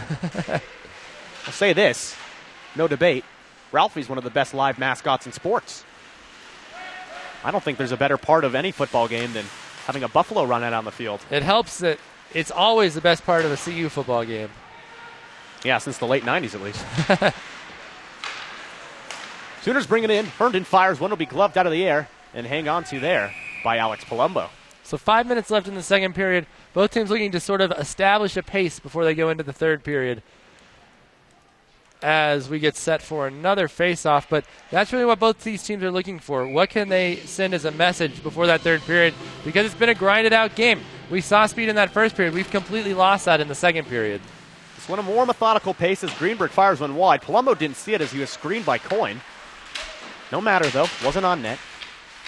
Gruber will find it in his feet. Johnson has it against the glass. He looks to go down low. Instead, it comes out to the point to Grace. Grace will throw it on net. Deflected off the stick of Eric Kardash. To the boards it goes. Coyne chases after it. Looks to find Wiggins. Clears the zone, though. Job well done. Miller. Last one from the outside. Goes just wide of the blocker of Alex Palumbo. Coyne's got it. Misplays it at his feet. Recovers, though. Can't find Wiggins, though, as it's kept in by Grace. Grace to Miller. Miller goes down low to Johnson. Johnson will work one up, and we're going to get a penalty as Bolden was knocked out of the air by Eric Kardash and Luke Coyne. And so additionally, we'll go for an icing call. Nope. No icing, I suppose, on a delayed penalty. Greenberg sends it into the corner. As Coyne will touch up for Colorado, we will see another Sooner power play. And it was a takedown in front of the net. I think he thought that the ref wouldn't mind because the puck was coming through the crease, but he did mind, and it's going to cost Coyne or Kardash. Is it Cards? It's Kardash. I think Kardash, other than Alex Palumbo, he's got to be the tallest guy on this team. Let's see. Kardash 6'3". John Doerr 6'4". So we're talking about establishing that pace. The Buffs have a big penalty to kill off. They don't want to go into the locker room down after fighting their way back to tie this game up. Yeah, they've done so well to get to this point. Yeah. Now hang on. So 3:57 remaining in the second. Minute 57 on the two-minute penalty. Not a two-man advantage. Jones goes up top. Ramsey throws it on net. Deflected through some traffic. Stouffer thought he had the one that could have gone home. Physicality picking up a little bit along the boards as Jarman is fishing down there alongside Nightenbach. Solorzano, though, being harassed by Jarman, will send it down low now to Bolden. Bolden at the circle. Finesses it down low to Stouffer. Stouffer looking through the slot. Finds Jones at his feet. Working down there is Matt Hefter. Ramsey keeps it in at the point. Salvato stops it there. Comes right free, though, to the Sooners. Shot on net is blocked down there by Palumbo. Comes to the glass. Jarman will play at it. Gloved out of the air by Matt Hefter. And Hefter will set it up to R.J. Salvato. Short-handed. Here comes R.J. R.J. brings it over the line with Hefter. Hefter's got it in. He tries to fire it home, but Cook's there to make the save. Puck got a little ahead of him, but nice play there by the Buffs. They're very good at being aggressive once they get the puck in the neutral zone. They're not too afraid about what's going to happen at the other end when they have the numbers up ice in the offensive zone. Good penalty killing, though. Yeah, the aggressiveness has continued throughout this game. 3:05 remains in the second, a minute 05 on the 5-on-4 power play for Boomer Sooner. Who is Boomer Sooner? I know what he looks like, but what is he? Tweet at us. I'm sure someone's got the answer handy. For now, though, OU will play it forward. Dangerous pass is corralled now by Greenberg. Greenberg sends it all the way out to the top to Miller. Miller walks the line. He'll gingerly put one on net. It'll go off of Nightenbach, and Scott Folden will clear it all the way down the ice. Cook will come way out of his crease to play that one in the corner. He's getting some miles tonight, Derek. Yeah, he definitely is. He's not a goaltender that likes to just stay at home. More active. He's got an active lifestyle. Maybe he'd fit in here in Boulder. Martin playing with it. He'll play it off of his skate. It'll bounce down to Hefter, and Hefter will sling it all the way down the length of the ice. On net. Doesn't count as a shot on goal, but good aim. 11 seconds remaining on the penalty to Eric Kardash. 2:08 remains in the second period. We're knotted at 2 from Boulder. Johnson, he carries it in. Fires one right into the chest of Palumbo. Loses sight of it, and it bounces free as Palumbo will dive on top of it and grab the whistle. As the power play has expired, we'll be back to full strength after the faceoff. Palumbo was shocked that that puck came out. He was in statue mode. He'd had it. He was ready to take a break, and then suddenly it popped out. He was able to cover it, though, and keep the Buffs from being behind in this game. Palumbo maybe falling asleep. He's waking up now. Bauer will take the draw. He wins it to Martin. Martin plays it against the glass where Stouffer will hold it up for the Sooners. Comes behind the net now to Jones. Jones centering pass Comes out to the point to Grace. Grace goes back to Jones. Jones will backhand it backwards to Kane. Kane will slam at it. Comes to Salvato. Salvato will handle around a man. Sees another obstacle. Decides to go the other way. And he's going to skate through the maze. Sends it out to Jarman now. Jarman looks to carry it over the line. Will be poked away. So Martin will play it over the way over towards his own bench. Almost hit his head coach there, just wide. The ice, especially in the corners, has gotten very chippy here. I've noticed it the last few minutes, but it was of advantage to the Buffs because there was a man wide open in front for OU, and the pass couldn't get there because he got stuck in some of the ice around this near corner where our broadcast booth is. You know what? You take what you get. I will say, I've skated here my fair share of times, and you do notice that the corners really do start to wear. They become very thin. So if you're coming in hot into the corner, you can lose an edge very carefully. And this ice is about 100 times better than the old ice. Yes, no matter what complaints you have about this ice. It's not blue because the freezing process hasn't worked correctly. The old ice rink that was phased out last year was designed to be next to some large panes of glass windows that, for some reason, the engineers thought maybe the sunshine in Boulder wouldn't affect. There were 300 days plus sunshine in Boulder, Colorado. Saw the ice melt once in a while. It wasn't fun to play hockey on. It was really awful to play broom ball on. This is great ice to play broom ball. I played before Thursday night's game. I had a 1-goal win on the goaltender for my broom ball squad. Goaltender in this game, Alex Palumbo, slides to his left to make the save there. Comes free now in the slot, backhanded forward shot, and he's at goal. Williams puts it home past Palumbo. A good bounce coming off the backboards. And if that was soccer, that would have been an offside play. There was no one between Williams and the goaltender, and it cost them because he had all the time in the world, just sunk that one 5-hole. Nothing Palumbo could do about it. He's waiting for one of his teammates to help out. That is the one area where you can't leave a guy alone, right in front of the net. And that's heartbreaking with 47.9 seconds remaining in the second period. Colorado almost putting together a great second period. Well, they came back from being down 2-1. Now they're going to have to do it down 3-2. No matter, right? Just a 1-goal game. The assist will go to Aaron Krominga. Again, the goal by Grant Williams. 26 seconds and counting in this second period of action on Saturday night in Boulder. Greenberg will dance around Kardash and send it into the corner. Coyne will come after it for Colorado. That goal, again, another one that really can't fault on Palumbo. He was handcuffed, took a bad bounce. Sent down the length of the ice. This one will go for an icing call with 8.2 remaining in the second period. Well, Oklahoma is definitely a more fundamental team, and sometimes that really will hurt you. I mean, that was just a play that led to that goal where you just can't leave that guy in front of the net. And I'm not exactly sure where the other players were for the Buffs because it was a pretty easy passing lane to him. It just seems that a quick mental lapse, and it costs the Buffs. Down goes the defenseman as it's sent out to Pierce Matty. This one should go for an icing call, but I believe they'll let the clock expire. Come on. 0.1 second left on the clock. Literally nothing can happen. Can I see a shot of the clock, Director Zach? 0.1 seconds? Are you kidding me? Wow. There you go. You can see it in your screen. 0.1. Someone's got a quick finger down there in the scores box. I see them laughing. Time will expire as Herndon will slap the stick out of the hand of Luke Coyne. Not pleased. And the refs are going to stand between Herman and Coyne. Coyne just sort of looking at him, and he's getting a talking to by the ref. So both teams will skate off, and they'll head to their respective locker rooms. The damage was done, though, with 47 seconds remaining in the second period. Our score 3-2 in favor of the Sooners, but a lot better of an effort for Colorado.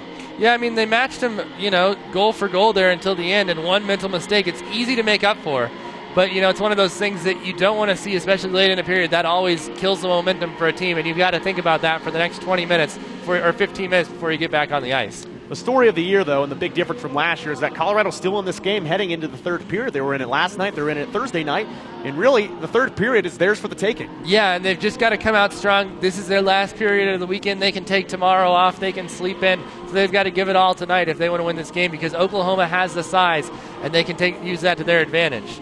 Well, alongside Derek Kessinger, I'm Joe Paris. We are going to step aside, but when we come back, we'll have our second intermission coaches interview as well as some second period stats and maybe some scores from around the league. Maybe we'll go fish some of those out. Yeah, we'll get on that. Get on that. Maybe some college football scores. I heard a rumor that Florida State was losing. Oh, man. Well, we'll see if that came to pass. 26-20, I'm being told off screen. So, you know what? Who isn't going to lose today is the Colorado Buffaloes. They got the week off. They got the week off. It's always a victory when you don't play. We're going to step aside, but when we come back, we'll have the third period for you. Your score after 2, Oklahoma 3, Colorado 2. You're tuned into Colorado Hockey.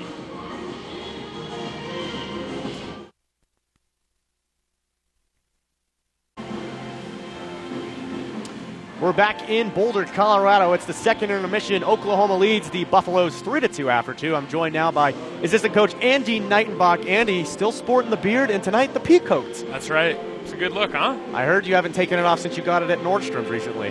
No, I didn't get it at Nordstrom. This is Ralph Lauren. Ralph Lauren? Yeah. It's good. I like the buttons on that. Yeah, those are fancy buttons, aren't they? They are Some good. of the fancier ones I have in my closet. Are you going suit jacket underneath, or are you just going peacoat? No suit jacket. It'd be too hot. I'm sweating over there, man. Sweating bullets down on the box? That's right. Well, we didn't get to talk to you last night. First time all year we didn't have you on the broadcast, so let's catch up a little bit. Thursday night went well for you guys. I mean, you played the number one team in the nation. You have a very good first period, and then the second and third period you guys kind of fell asleep. Yeah, Thursday night went okay. You don't want to be satisfied with a loss. You never want to be satisfied with that. So, especially in a game like that where we've got a 2-goal lead, that's a tough one to swallow. When you're up 2-0, at least you like to think you force overtime. And then whatever happens there, it's always a gamble in overtime. But I know it'll probably help us as far as rankings go. So it's hard to be too disappointed. But that one kind of hurt us. So. It's tough to watch because you see the boys so fired up heading into the locker room, and then the second and third period, it just wasn't there. Yeah, exactly. They were. I don't know if we got a little too high, a little too emotional out there, but we had, about an 8-minute period where we broke down, and a good team like that, they're gonna put goals in. Last night, tough effort again. You guys head into the first intermission with the lead. Couldn't hang on. Tough second period. What was the story last night? I don't know. It's kind of been our MO. We've been coming out on fire, which is surprising because early in the year we struggled in the first period. It wasn't. We didn't know if it was something in the locker room or if guys just came out slow for some reason. So, it's good to see them coming out in the first period, and we just got to make little adjustments. It's still simple mistakes. It's not usually an overall thing. Thursday night was kind of an overall feel on the bench where things just weren't going our way, but. We're making small mistakes and they're costing us against good teams. That's all there is to it. Second period tonight, again, not great with 47 seconds remaining. Oklahoma sneaks one in. What's the message heading into the third period of play, knowing that you guys have skated with Oklahoma all weekend? Yeah, we're just trying to keep it simple out there. Guys got to do the little things right. You got to work hard. You got to skate hard. You don't want to lose a battle. It's all about one-on-one battles. Unfortunately, there was a bad turnover there at the end, and once again, a good team capitalizes. And with the injuries and losing a bunch of guys tonight, is it tough for you and Jeff to make a lineup that you feel comfortable with after having to play with it during practice? You know what? We're getting a little thin on the bench, but we've got a deep team. That's the one thing that we have going for us. So is it hard? It's more tricky because, you've got guys that are so used to playing with each other, like the Gruber, Dice line, Maddie. They've been playing together all year. No one's really been out. A couple of suspensions, I guess, but those guys are really gelling for us. So we've been filling him with Wiggins, and he's been doing great. So it's good when you make an adjustment and the guy really works out for you. And Liam Sline as well. He's had limited amount of time. I know he took a penalty, but it's good to see some of the guys that haven't really seen the ice really getting some good playing time and being productive. Yeah, they're answering the call. That's for sure. It's when you get a chance like that, if you're a fourth line kind of guy, you're not in the lineup every night. You got to make your ice time count, and they're certainly doing that, and that's what we look for. They're, like I said, it's a deep team. We got a bunch of great guys down there. Let's take a real quick peek at last night. It was military night. I know the game didn't go the way we wanted it to, but it was a really successful night. Everybody loved the camouflage jerseys and all the military festivities throughout the night. Yeah, it was a great success. That's one of those things where it puts your team on the map. It's a great tool, and it goes towards a good cause. The guys over there fighting for us. It's the least we can do to show a little bit of appreciation, recognize them so that they know, everyone over here pays attention. We know what they do. We know the sacrifice they make.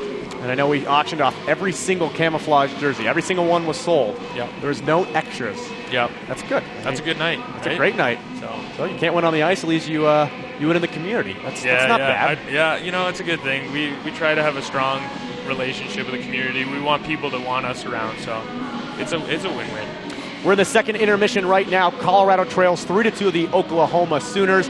Before we let you go, Andy, what's the message from the bench? I know we want to keep it simple, but you got to kick it into that other gear. Yeah, we got to show a little urgency. That's something that this year we've had trouble doing. We've had trouble playing when we're down. I don't think we've come back from down to win a game. So we're going to try and show some urgency, and hopefully things will go our way. We've been finally getting a couple bounces. We got a couple good looks at the net, but so far down 3-2. We'll kick it into high gear. Pierce Matty really got a great jump on that play. He got a great jump, and Bauer had another one. We gotta put those things away. Bradford hit a post, so we're right there. Just looking for something to put us over the edge. We're going to step aside, but when we come back, we'll have Peter Bussian from Cascade Kinsey joining us to talk about his music and what Colorado hockey means to him. So alongside Andy Knightenbach, I'm Joe Paris. Don't go anywhere. We are in the second intermission right now. Our score, Colorado 2, Oklahoma 3. We'll be right back with more after this.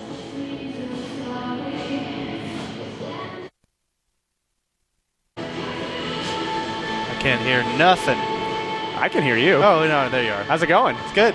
Good. I'm here now with Peter Bussian of the local band from Durango, Colorado, originally now relocated to Boulder, Cascade Kinsey. Peter, I know you think you're the front man. I know there's a debate on who is the front man. There's no debate, Joe. Is it you? It's definitely me.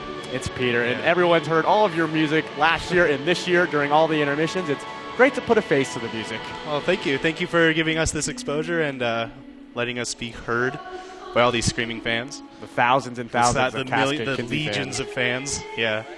And I know Cascade Kinsey has some new songs you guys are working on. You've got a show next weekend. Mm-hmm. Show next weekend at the No Name Bar. By the way, shameless pitch right here. I forget what time it's at. I think it's at 7:30. I think it's at 10 o'clock. It's at 10? Okay. It's at 10 o'clock at the No Name Bar up on the hill. We're going to be playing for about an hour. And it's a 21-plus show. It's a 21-plus show, so bring your fakes.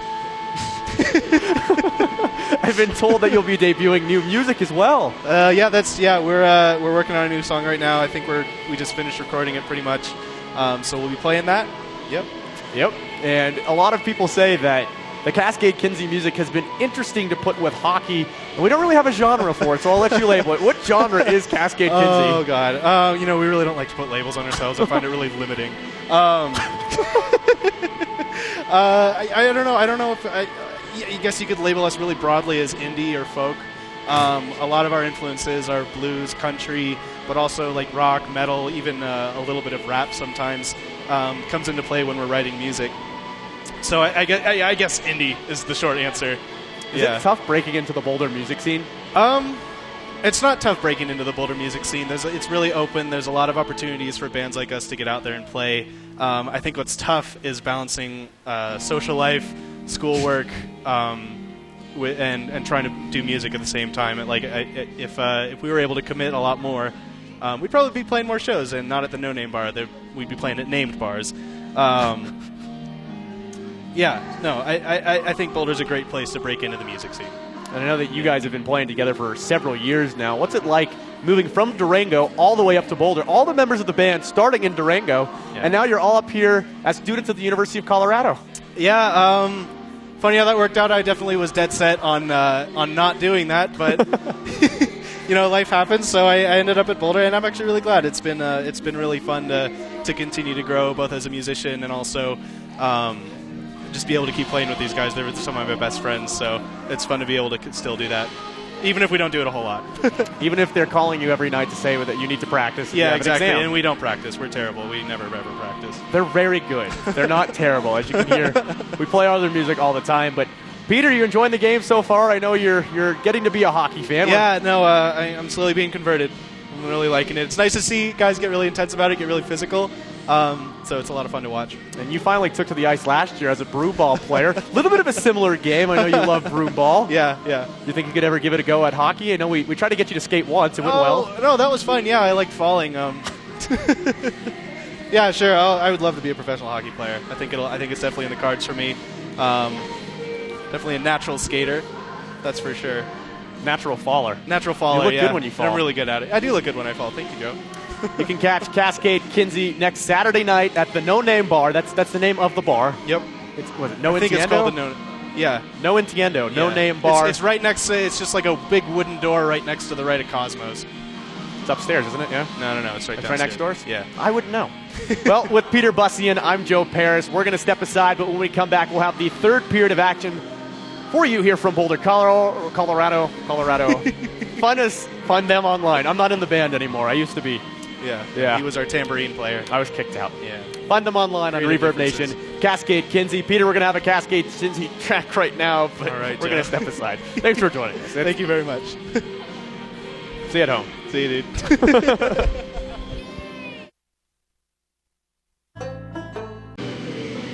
Are we back? Oh, okay. We're back on air. It's Twitter time. I've been checking Twitter, and we're going to answer some of your questions right now. This is a good Okay, one. let's do it. It's dangerous. We haven't seen the questions yet. Here we go. Okay. At CU Buffs Hockey, at Joe Paris. Hey, that bluegrass guy looks like a hockey coach. Are you guys trying to fake us out? What gives?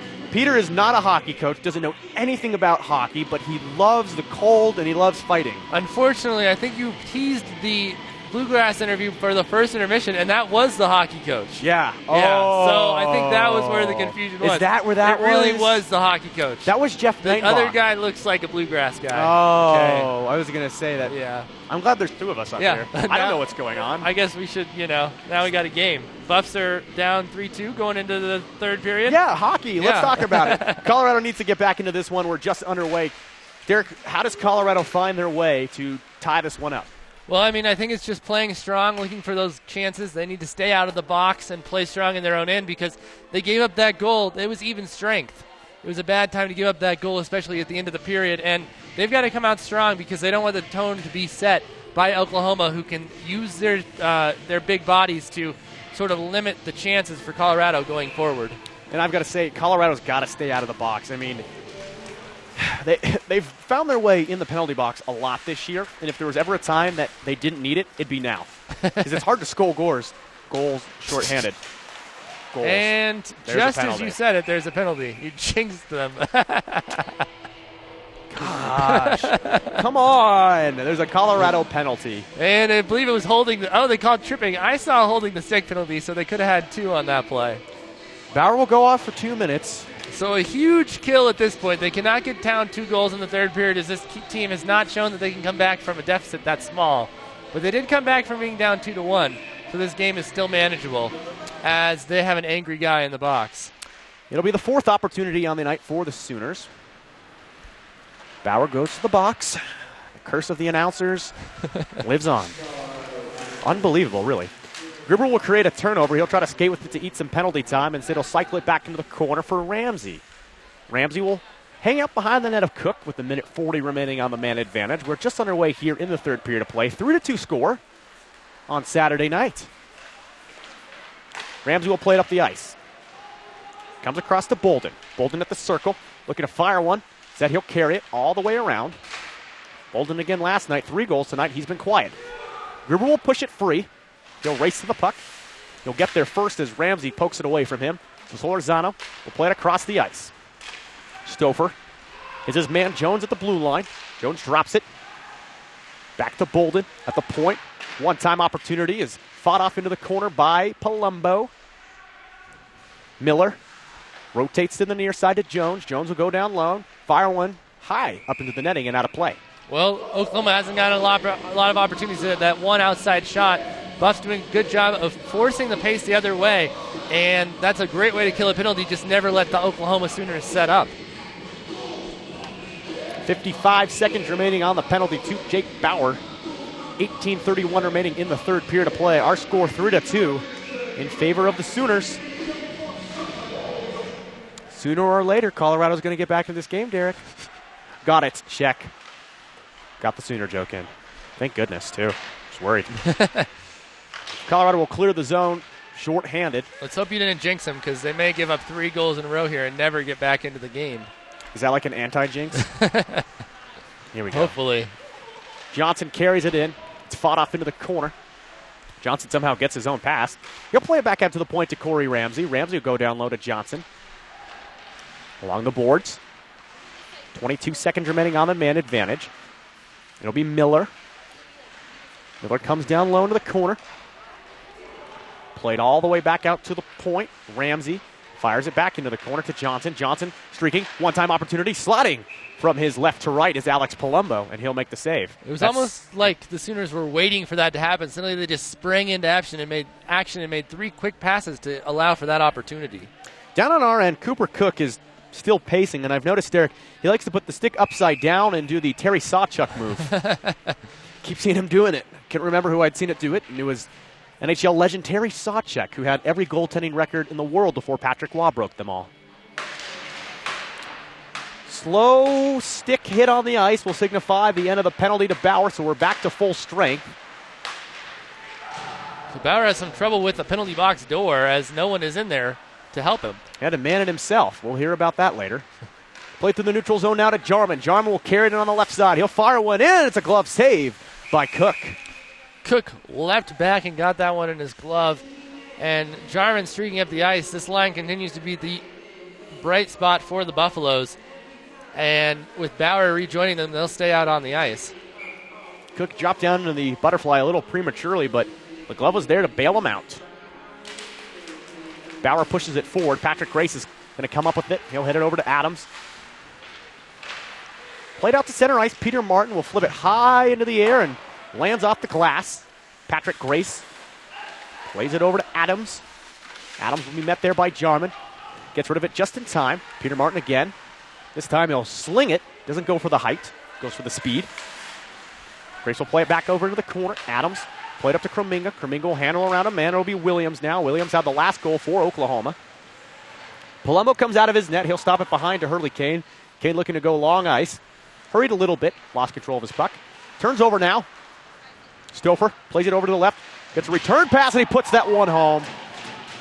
Ryan Stouffer with the goal. That'll make it 4-2 with 16:38 remaining here in the third period. And another defensive lapse by the Buffaloes, and that led to the goal. They just did not have everybody in sync on the ice, allowed for those open lanes, and Oklahoma wide open in front of the net for the third time this night to get the goal.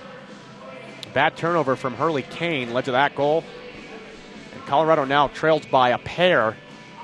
And over the loudspeakers we hear, it's the end of the world as we know it. Not yet. The Buffs still have a chance in this one, only down 2 goals. Whoever's doing music tonight's got a sense of humor. Yeah, they really do.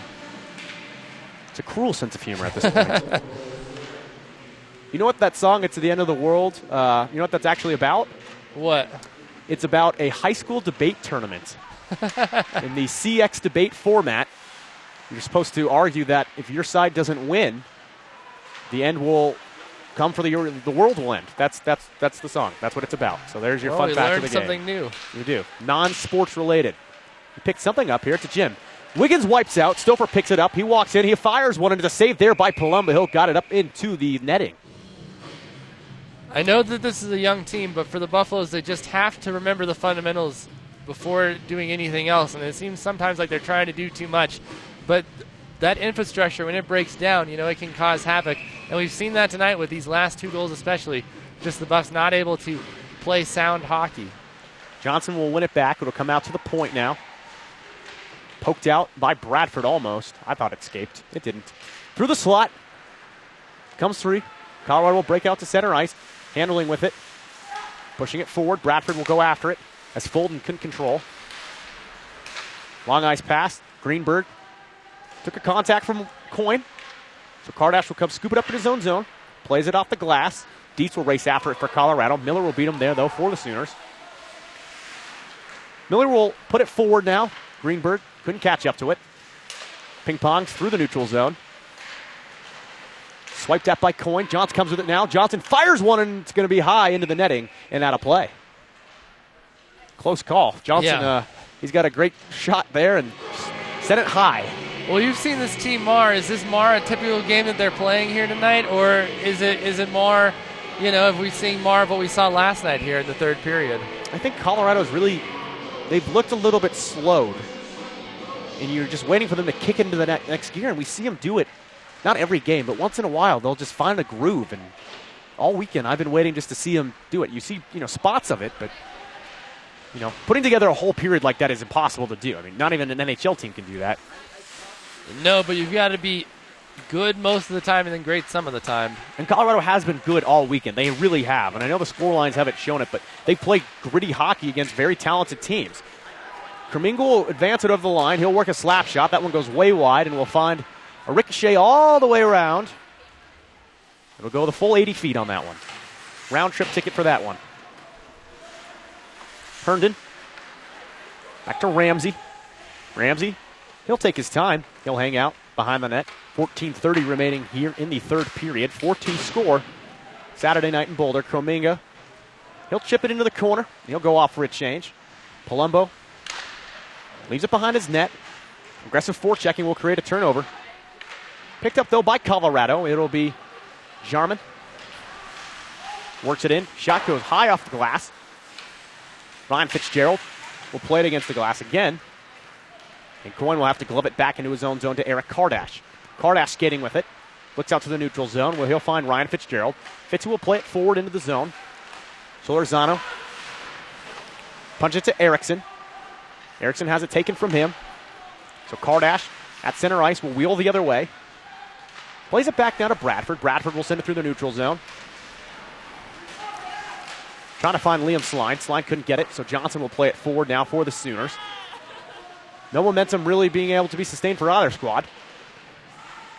The ice does seem to be slightly tilted in the Sooner direction this period. Here comes Gruber now. Gruber will take it over the line. Looks for a centering pass to Pierce Matty. Couldn't connect. So Adams will take it for the Sooners. He'll find Bolden along the boards. Wiggins down there with him as well. Nightenbach at the point will rescue it. He'll skate with it now. Handle around to defenseman Erickson. At the circle, Nightenbach will change direction, trying to do it all by himself. Finally has it poked away to Erickson. And Erickson will send it out to center ice. Pierce Matty will dump it in. Cook will come out of his net and leave it there for Patrick Grace. Grace will try to hit Erickson along the boards. Wiggins broke that play up, so this one will go the length of the ice. It was deflected, though, so no icing. Matt Hefter takes it from his red line. Lays it off the boards to Pierce Matty. Matty can't handle around Grace as he's shoved into the boards. Greenberg plays across to Adams. Adams tries to get it out, but Folden does a good job to keep it in. Pass hits Dietz in the back. Johnson will take it now. Advances it up the right to Greenberg. Greenberg looking to the left. Johnson will come right behind him. Fishes into the corner and a big check. That'll draw a penalty, and Colorado's going to get a power play here. And kind of break up the back and forth that we saw. The puck was just going from one end to the other of the ice. I think you spoke for about 2 minutes in a row without a break. That was tough. Take some air. This will be Colorado's second power play opportunity of the night. They are 0 for 1. And that one was a 5-on-4, a 5-on-3, and then a 5-on-4 again. So it was a long chance. But in the end, they weren't able to do much. They had some good chances, though. But that was all the way back in the first period. Seems like forever ago. Yes, it does. It was at least a couple hours. Seems like it could have been last night. Are we playing In Sync in the building right now? No, that's... No, it's Bon Jovi. Okay. I don't know what Wow. I don't know what that was bad. I'm dating myself, right? That's a thing. Sooners will send it out of the zone. Minute 48 remaining on the power play. In the box is Darryl Bolden. Really his only stat of the night after a 3-goal night last night. I guess he met his quota for the road trip. Yeah, I guess he, could take the night off. They all had to buy him dinner on the team bus. Matty, with some speed, loses his edge into the corner. It's exactly what we talked about during the end of the second period, that these corners get really rough towards the end of games. Nightenbach gets taken down from behind. Pierce Matty's going to draw a penalty as he throws a punch at Solorzano's head. And Solorzano's smiling at him. He baited him. And it doesn't look like the refs are going to take the initial bait. And Matty will go to the box.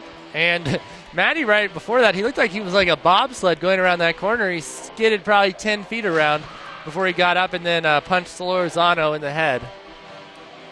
11:47 remaining here in the third period.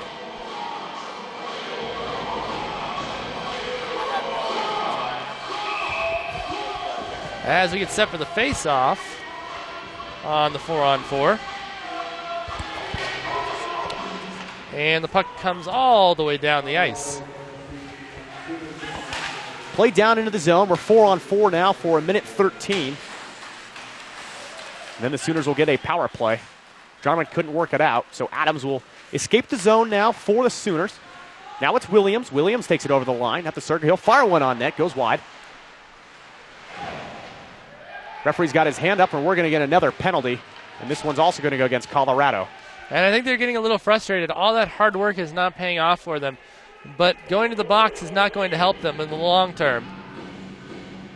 So it'll be a 4-on-3. You don't see that very often. The ice will really open up now for the Sooners. They're going to have a 52-second chance here where they're going to have 4-on-3. And then they'll have a 5-on-3. So this is really where the Buffs need to make their stand if they're going to stay in this game. Sent out to the left side. A slap shot. Goes just wide. Knightenbach will try to wrap it up behind, but Miller will get it for the Sooners. Sends it through the slot. Ramsey to the left side will receive a return pass. Has a shooting lane. Passes up an opportunity. Back to Miller. Miller dances around the slot. Back to the near side to Ramsey. Ramsey will skate sideways. Throws it on net. Deflected down by Palumbo into the corner. Johnson will get there first. Gruber will push him down. 18 seconds remaining on the 4-on-3. Shot on net from Johnson is a save by Palumbo, and Gruber will send it out. And the Buffs initially on that 5-on-3 didn't seem to really know what they were doing, but after a couple seconds got sound, we were able to attack the puck, and it worked out. They killed off one. Now they've got the 5-on-4. Johnson at the circle. A 5-on-3 starts now. Shot from the outside. Blocker down into the corner. Salvato will come after it for Colorado, and he'll send this one the distance of the ice. So we'll have 30 seconds more of 5-on-3, and then we'll have an additional 30 seconds of 5-on-4 Oklahoma time. 10-10 remains in the third. A 4-2 hockey game on Saturday night. Solorzano gains center ice into the offensive end. He's way off sides, though, as I believe three of his line mates were way ahead of him. They're just jumping the gun a little bit, and for the Buffs, again, another good penalty kill. I think that's been the bright spot of the last couple games, is their penalty kill has been strong overall when they've been moving. They really seem to have found a groove with these units. Face-off is won by the Sooners. It'll be carried into the zone. With it is Darryl Bolden. Bolden gets it out to the point to Ramsey. Ramsey comes to Jones. Jones at the circle, dancing with it. Plays it to the left side. Shot by Solorzano is knocked down. Back into the corner. 5-on-3 has expired, so Matty comes out of the box. We're at 5-on-4 in favor of the Sooners. 9:41 remaining in the third. 22 seconds remaining of 5-on-4 time. Here comes Pierce Matty. He's got some room. He's going to take it. Tries to dance around. Salvato tries to pick up the puck as Jones will now carry it the other way. Jones gains the offensive end. Fires one from the outside. That one goes just wide. Ramsey the first one there, though, along the boards. 6 seconds remaining on the 5-on-4. Penalty has expired. We're back to even strength. Colorado does a good job there to kill off the 5-on-3 and the 5-on-4 of extended power play time. Gruber will play it out to center ice, waiting for it there. Be played back now by Patrick Grace. Grace will shoot it off of George Gruber's leg. Salvato handles it back in front of his bench. 8:57 remaining in the third. Gruber will take it right at the dot at center ice. Has it taken away from him, though. Gruber, though, with his speed, will recover. Knightenbach. Cross ice to Hefter. Good forecheck set up here by the Oklahoma Sooners. Send it into the zone. Not effective, though, as the Sooners will send it down the length of the ice the other way. Carried in. Shot on net is a goal. That was a wonderful call. Like, I'm serious, that was a great call. He takes it down to ice, which is a goal. It's Mike Haynes. It was Taylor Herndon with the goal. I'm just disheartened, Derek. Yeah, no, I mean, I thought it was very good. It was very matter of fact, and that's about what the Buffs' effort's been at this point. It's too bad because it was really, they were in this game. You know, it was a couple mental mistakes, and then it all came apart, and you just can't do that consistently. It doesn't turn out well, and I mean, I don't think that they stopped giving the effort, but it's just those mental lapses, and Oklahoma's really taking advantage of that. They're, a veteran team. They know how to handle these situations. Yeah, and it's easy to forget that Colorado's got 15-plus freshmen on this squad. Very easy to forget. And when you're a freshman, you have all kinds of other things to worry about. You're living in the dorms. You have to eat dorm food. Gross. Actually, the C4C here is really good. I did not have the C4C. That you didn't? No. What did you have with the big dining hall? Was it Farrand Hall? Yeah, Farrand and Sewell were the big ones, and we had this thing called Kitch Dining Hall, which was the worst dining hall. They closed it. That was that bad, huh? Yeah, it was that bad. It got shut down. But yeah, you got all those things to worry about as a freshman. I don't think I could have been a full-time hockey player and a freshman. I could barely make it out of bed some morning freshman year. I got better. I figured out that coffee is great. Yes. Had some tonight.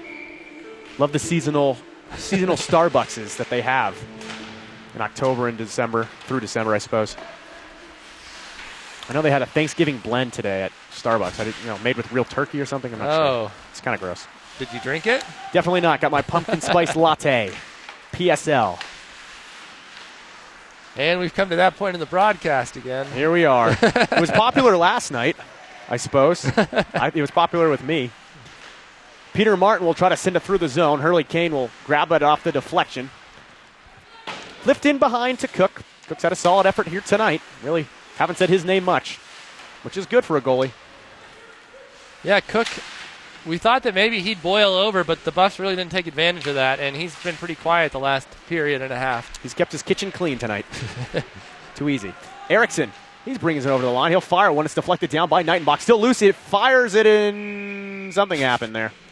Someone glided into the net. I saw the water bottle fall through. It looked like it could have been a puck. Palumbo held strong, and really it's unfair that he's given up 5 goals because really, especially the last 3, they were not his fault. And the first 2, I don't think this is an effort you can blame on goaltending. No. I think really 4 of the 5 goals tonight have just been goals that maybe half the time the goaltender makes it. It's tough to make a save on a 1-on-0 opportunity. It really is. I wouldn't know because I haven't played goalie in 6 years. But you played broomball goalie. I did. Yeah. 14 saves on 15 shots the other night. That's a thankless job. It is. I want to run around the ice and fall down. Everyone wants to score goals. It's the story of my life, I suppose. 6:54 remaining in the third. Matt Hefter will gather it behind the net of Palumbo. Let's see if something magical can happen here. It's almost a holiday season, right? George Gruber will carry it down. He advances into the offensive end. Shot on net is deflected off the glove of not Tim Cook. Tim Cook is not in the game. It's Cooper Cook. Tim Cook works at Apple. 6:41 remaining in the third period of play. Our score 5-2. And Derek, we noticed this last night in the third period of play. It's getting very cold in this rink. Yeah, even colder. Yeah, it's just, and it's apparently cold and snowing outside, so. Very thin windows here, I suppose. Yeah, even though they don't go outside. He's right. I don't know if he'd call me on that. He did. And another penalty coming up for the Buffs to sit in the box. Knightenbach took down Taylor Herndon. Herndon actually drew the last penalty, too, which Knightenbach's going to go take a seat, and he knows it. And his brothers won't even look at him on the bench. And he just shot him a look. Now Jeff does. This is not what you want to see as a coach. They just don't look they look disheartened, and you can understand you don't want to lose 3 games at home. And, they had a chance to win every single one of those games, having a lead in all 3. So 2 minutes of power play time. This will be Oklahoma's 5th opportunity on the night. They are 0 for 5, so a bright spot for Colorado. They've done their job on the penalty kill. And Colorado's penalty kill on the year, 90%. That number's definitely gone up since last night. 6:10 remaining in the third period of play. Shot from the near side, deflects off of a leg. Comes up to the point to Miller. Miller throws it on net. That one goes wide into the corner. Batted down, kept in at the point, though, by Ramsey. Plays it over to Miller now. Miller has it at his feet. Expertly plays it into the corner, though. Comes to Jordan Greenberg. Out to the point again for Ramsey. Ramsey finds it on net. Goes wide. Comes again back out to Corey Ramsey. He'll dance along the blue line. Plays off to his left to Johnson. Johnson sends it down low to Greenberg. Greenberg will cycle around. Looks for Johnson. He'll find him there. Centering pass is broken free, and Colorado will send it into their own bench again. Andy in his peak coat almost got decked by the Yeah, puck. You don't want to mess that up. No, you don't. And they're now playing Walk the Line by Johnny Cash. I like this one. Some Cash on a they're Saturday really night. going all over the place. Yeah, we've had John Bon Jovi, we had Taylor Swift, now we're having Johnny Cash. I think I heard... You thought you heard NSYNC. I heard NSYNC. It wasn't. If NSYNC fans found out, or if John Jovi fans found out, I wonder who'd be more offended by that. NSYNC fans thinking that it was Bon Jovi or the other way around. Who knows? Keith shoots it on net. It will be a save there by Cook. They should be flattered. They made the broadcast. 48 seconds remaining on the penalty to Knightenbach. Luke had a goal back in the first period of play. He ripped a slap shot that beat Cook over right past him. Ramsey plays it over to Bolden. Bolden will break out of his zone. Bolden will handle around. Martin, he'll fire one on net. Saved there by Palumbo. Martin in the corner. Try to eat off some more penalty kill time. 32 seconds remaining on the advantage for the Sooners. Solorzano plays it down low. Bolden loses it now to Bradford. Bradford will wrap it up in the corner. 20 seconds remaining on the power play for the Sooners. Great camera angle right down the alley there. Stouffer, he'll be wrapped up now. Coming to the rescue will be Ty Jones. Jones will rotate it behind the net. It'll be picked up by Colorado, and they will send it down the length of the ice. Cook comes sliding out of his net, making an athletic play. Plays it across now to Ramsey. Ramsey will come over the line as the power play has expired. We're back to full strength with 4:23 remaining here in the third period of play. 5-2 our score.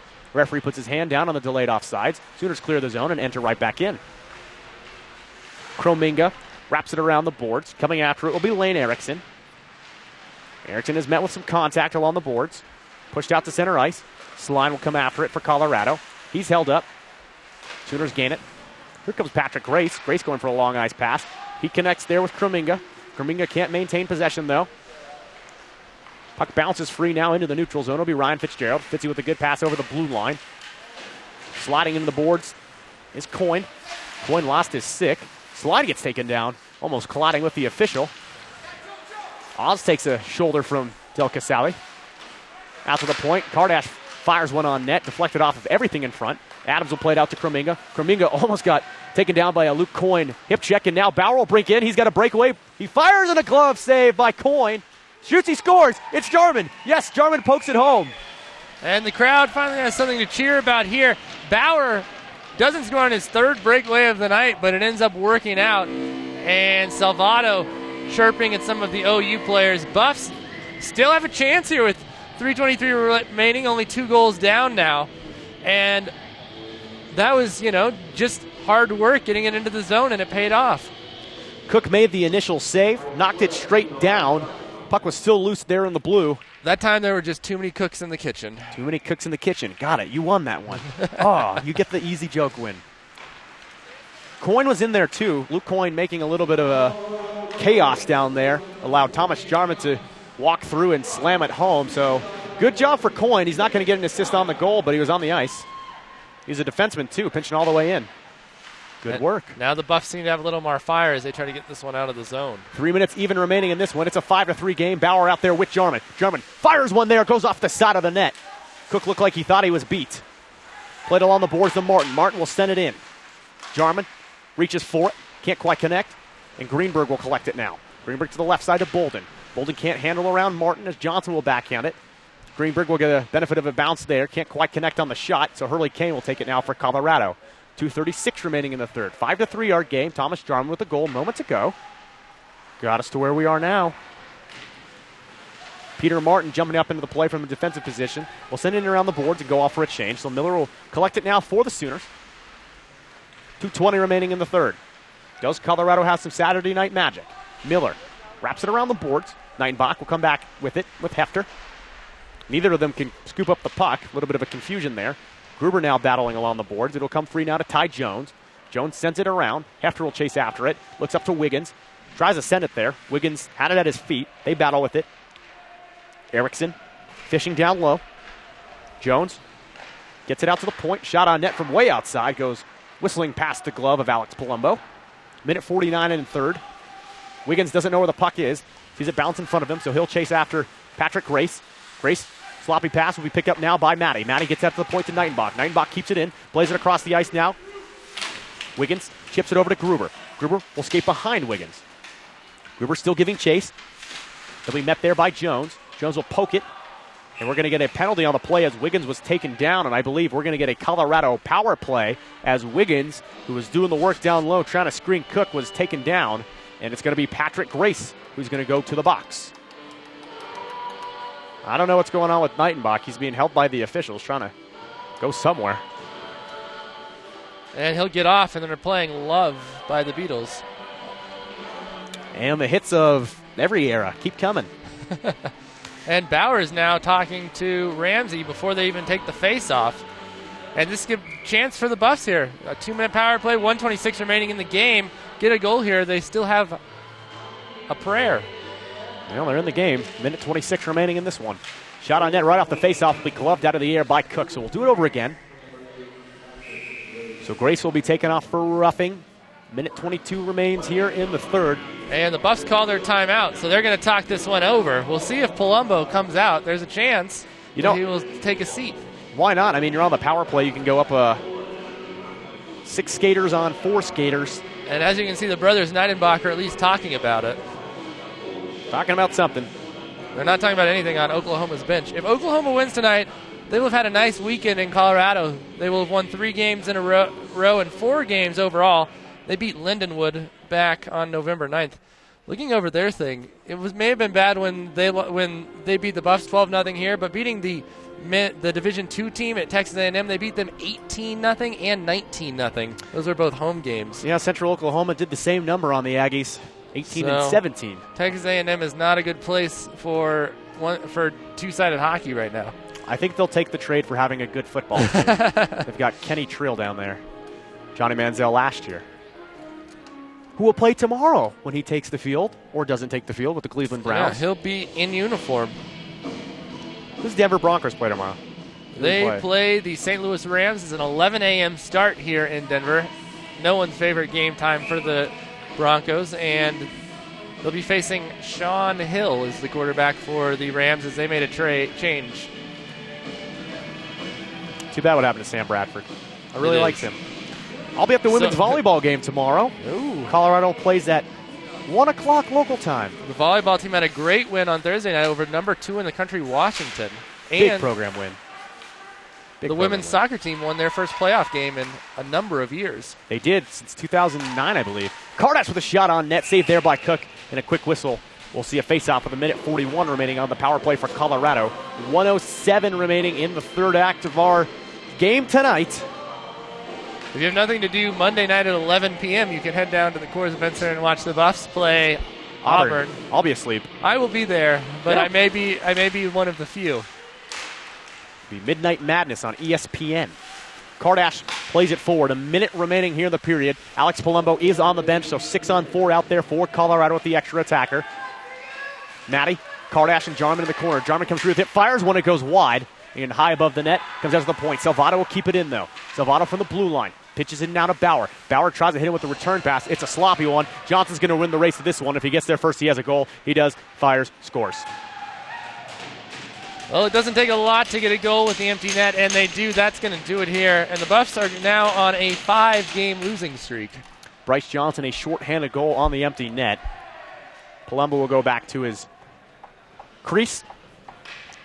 Almost ironic that Bryce Johnson tallies the goal there on the empty net. He's one of the most powerful offensive players. Came into this weekend with 16 goals. Easiest one of the year right there. Yeah, breakaway on an empty net is pretty easy. Colorado will take the ice next Friday and Saturday here at home when they play Williston College from the NJCAA, National Junior College Athletic Association. The Buffs beat them back a few weeks ago in North Dakota. So we'll see if Colorado can get back to their winning ways, but they are now again on the slide. And, it's just about getting confidence. It doesn't just take one game. It takes a number of games. Obviously, they're better than they were last year, and they've got to take solace in that because times like this, it can be hard to remember that. Puck will be flipped out into the Colorado end. Palumbo will stop it, and time will expire on the weekend for Colorado. They go 0-3 here at home. A disappointing November series. Well, Joe, I know this wasn't what you were looking for this weekend, but are there some positives you can take out of these 3 games? There are definitely some positives. I know that Thursday night was disappointing, but Colorado has shown all weekend that they can skate with top teams. And, it's easy to forget Oklahoma came into this weekend. They're 6th in the country. You're playing the 6th best team in all of the ACHA. Colorado came in this weekend at number 21. We'll see where these losses take them, but really they were in all 3 of these games. It's not like they were rolled over. Here in the third period, Oklahoma just took advantage, and Colorado knows they can skate with these guys, and not to make excuses, but they were extremely shorthanded all weekend. And it's just mental lapses, in the defensive end. That's where it's been starting. They've got to get more opportunities on the offensive end, but they have to play solid defense, especially in front of the net. And if they can solve that, it's a pretty easy thing to fix. They'll be able to be in these games for a longer period of time. And it's really small things that Colorado has to fix. They've just had bad bounces not go their way, and we saw a lot of wide open opportunities on Alex Palumbo get converted on, and unfortunately, on the other end, Colorado just didn't get the bounces tonight. But at the same time, Oklahoma played a masterful game last night and tonight. Very methodical pace. They played their hockey, and Colorado was forced to try and match it, and they just didn't have it this weekend. And Oklahoma has some real stars. They really know what they're doing with the puck. They can make some fantastic plays, especially with that top line. And that's, not the level that Colorado's at. They have to stick to the more simple things. And when you have that disparity, sometimes it's hard to remember where your place is. And Colorado can still win games that way, playing against teams like that. And it should be interesting to see where these two teams are when they meet again in January. Colorado will travel down to Oklahoma, where they'll play 2 games against Central, and they'll play 1 game against this OU squad. But, Derek, that's all we've got here for tonight. Our final score, 6-3 in favor of the Sooners. Thank you for all of you to joining us all weekend. It's been a lot of fun. I know it's been great to be back. Thanks so much for having me. After a few years, Derek made it back to the booth here. Our next broadcast will be next Friday and Saturday. We'll be on the radio and on Ustream against Williston Junior College. Again, your final score here from Boulder on Saturday night. Sooners 6, Colorado 3. Thanks for all of you from joining us from around the country. Derek, I think it's time to go warm up. I know there's a blizzard going on outside, but folks, stay safe, have a good weekend, and enjoy some football tomorrow morning. You are watching Colorado hockey on live stream alongside Derek Kessinger. I'm Joe Paris. Thanks for joining us, and good night.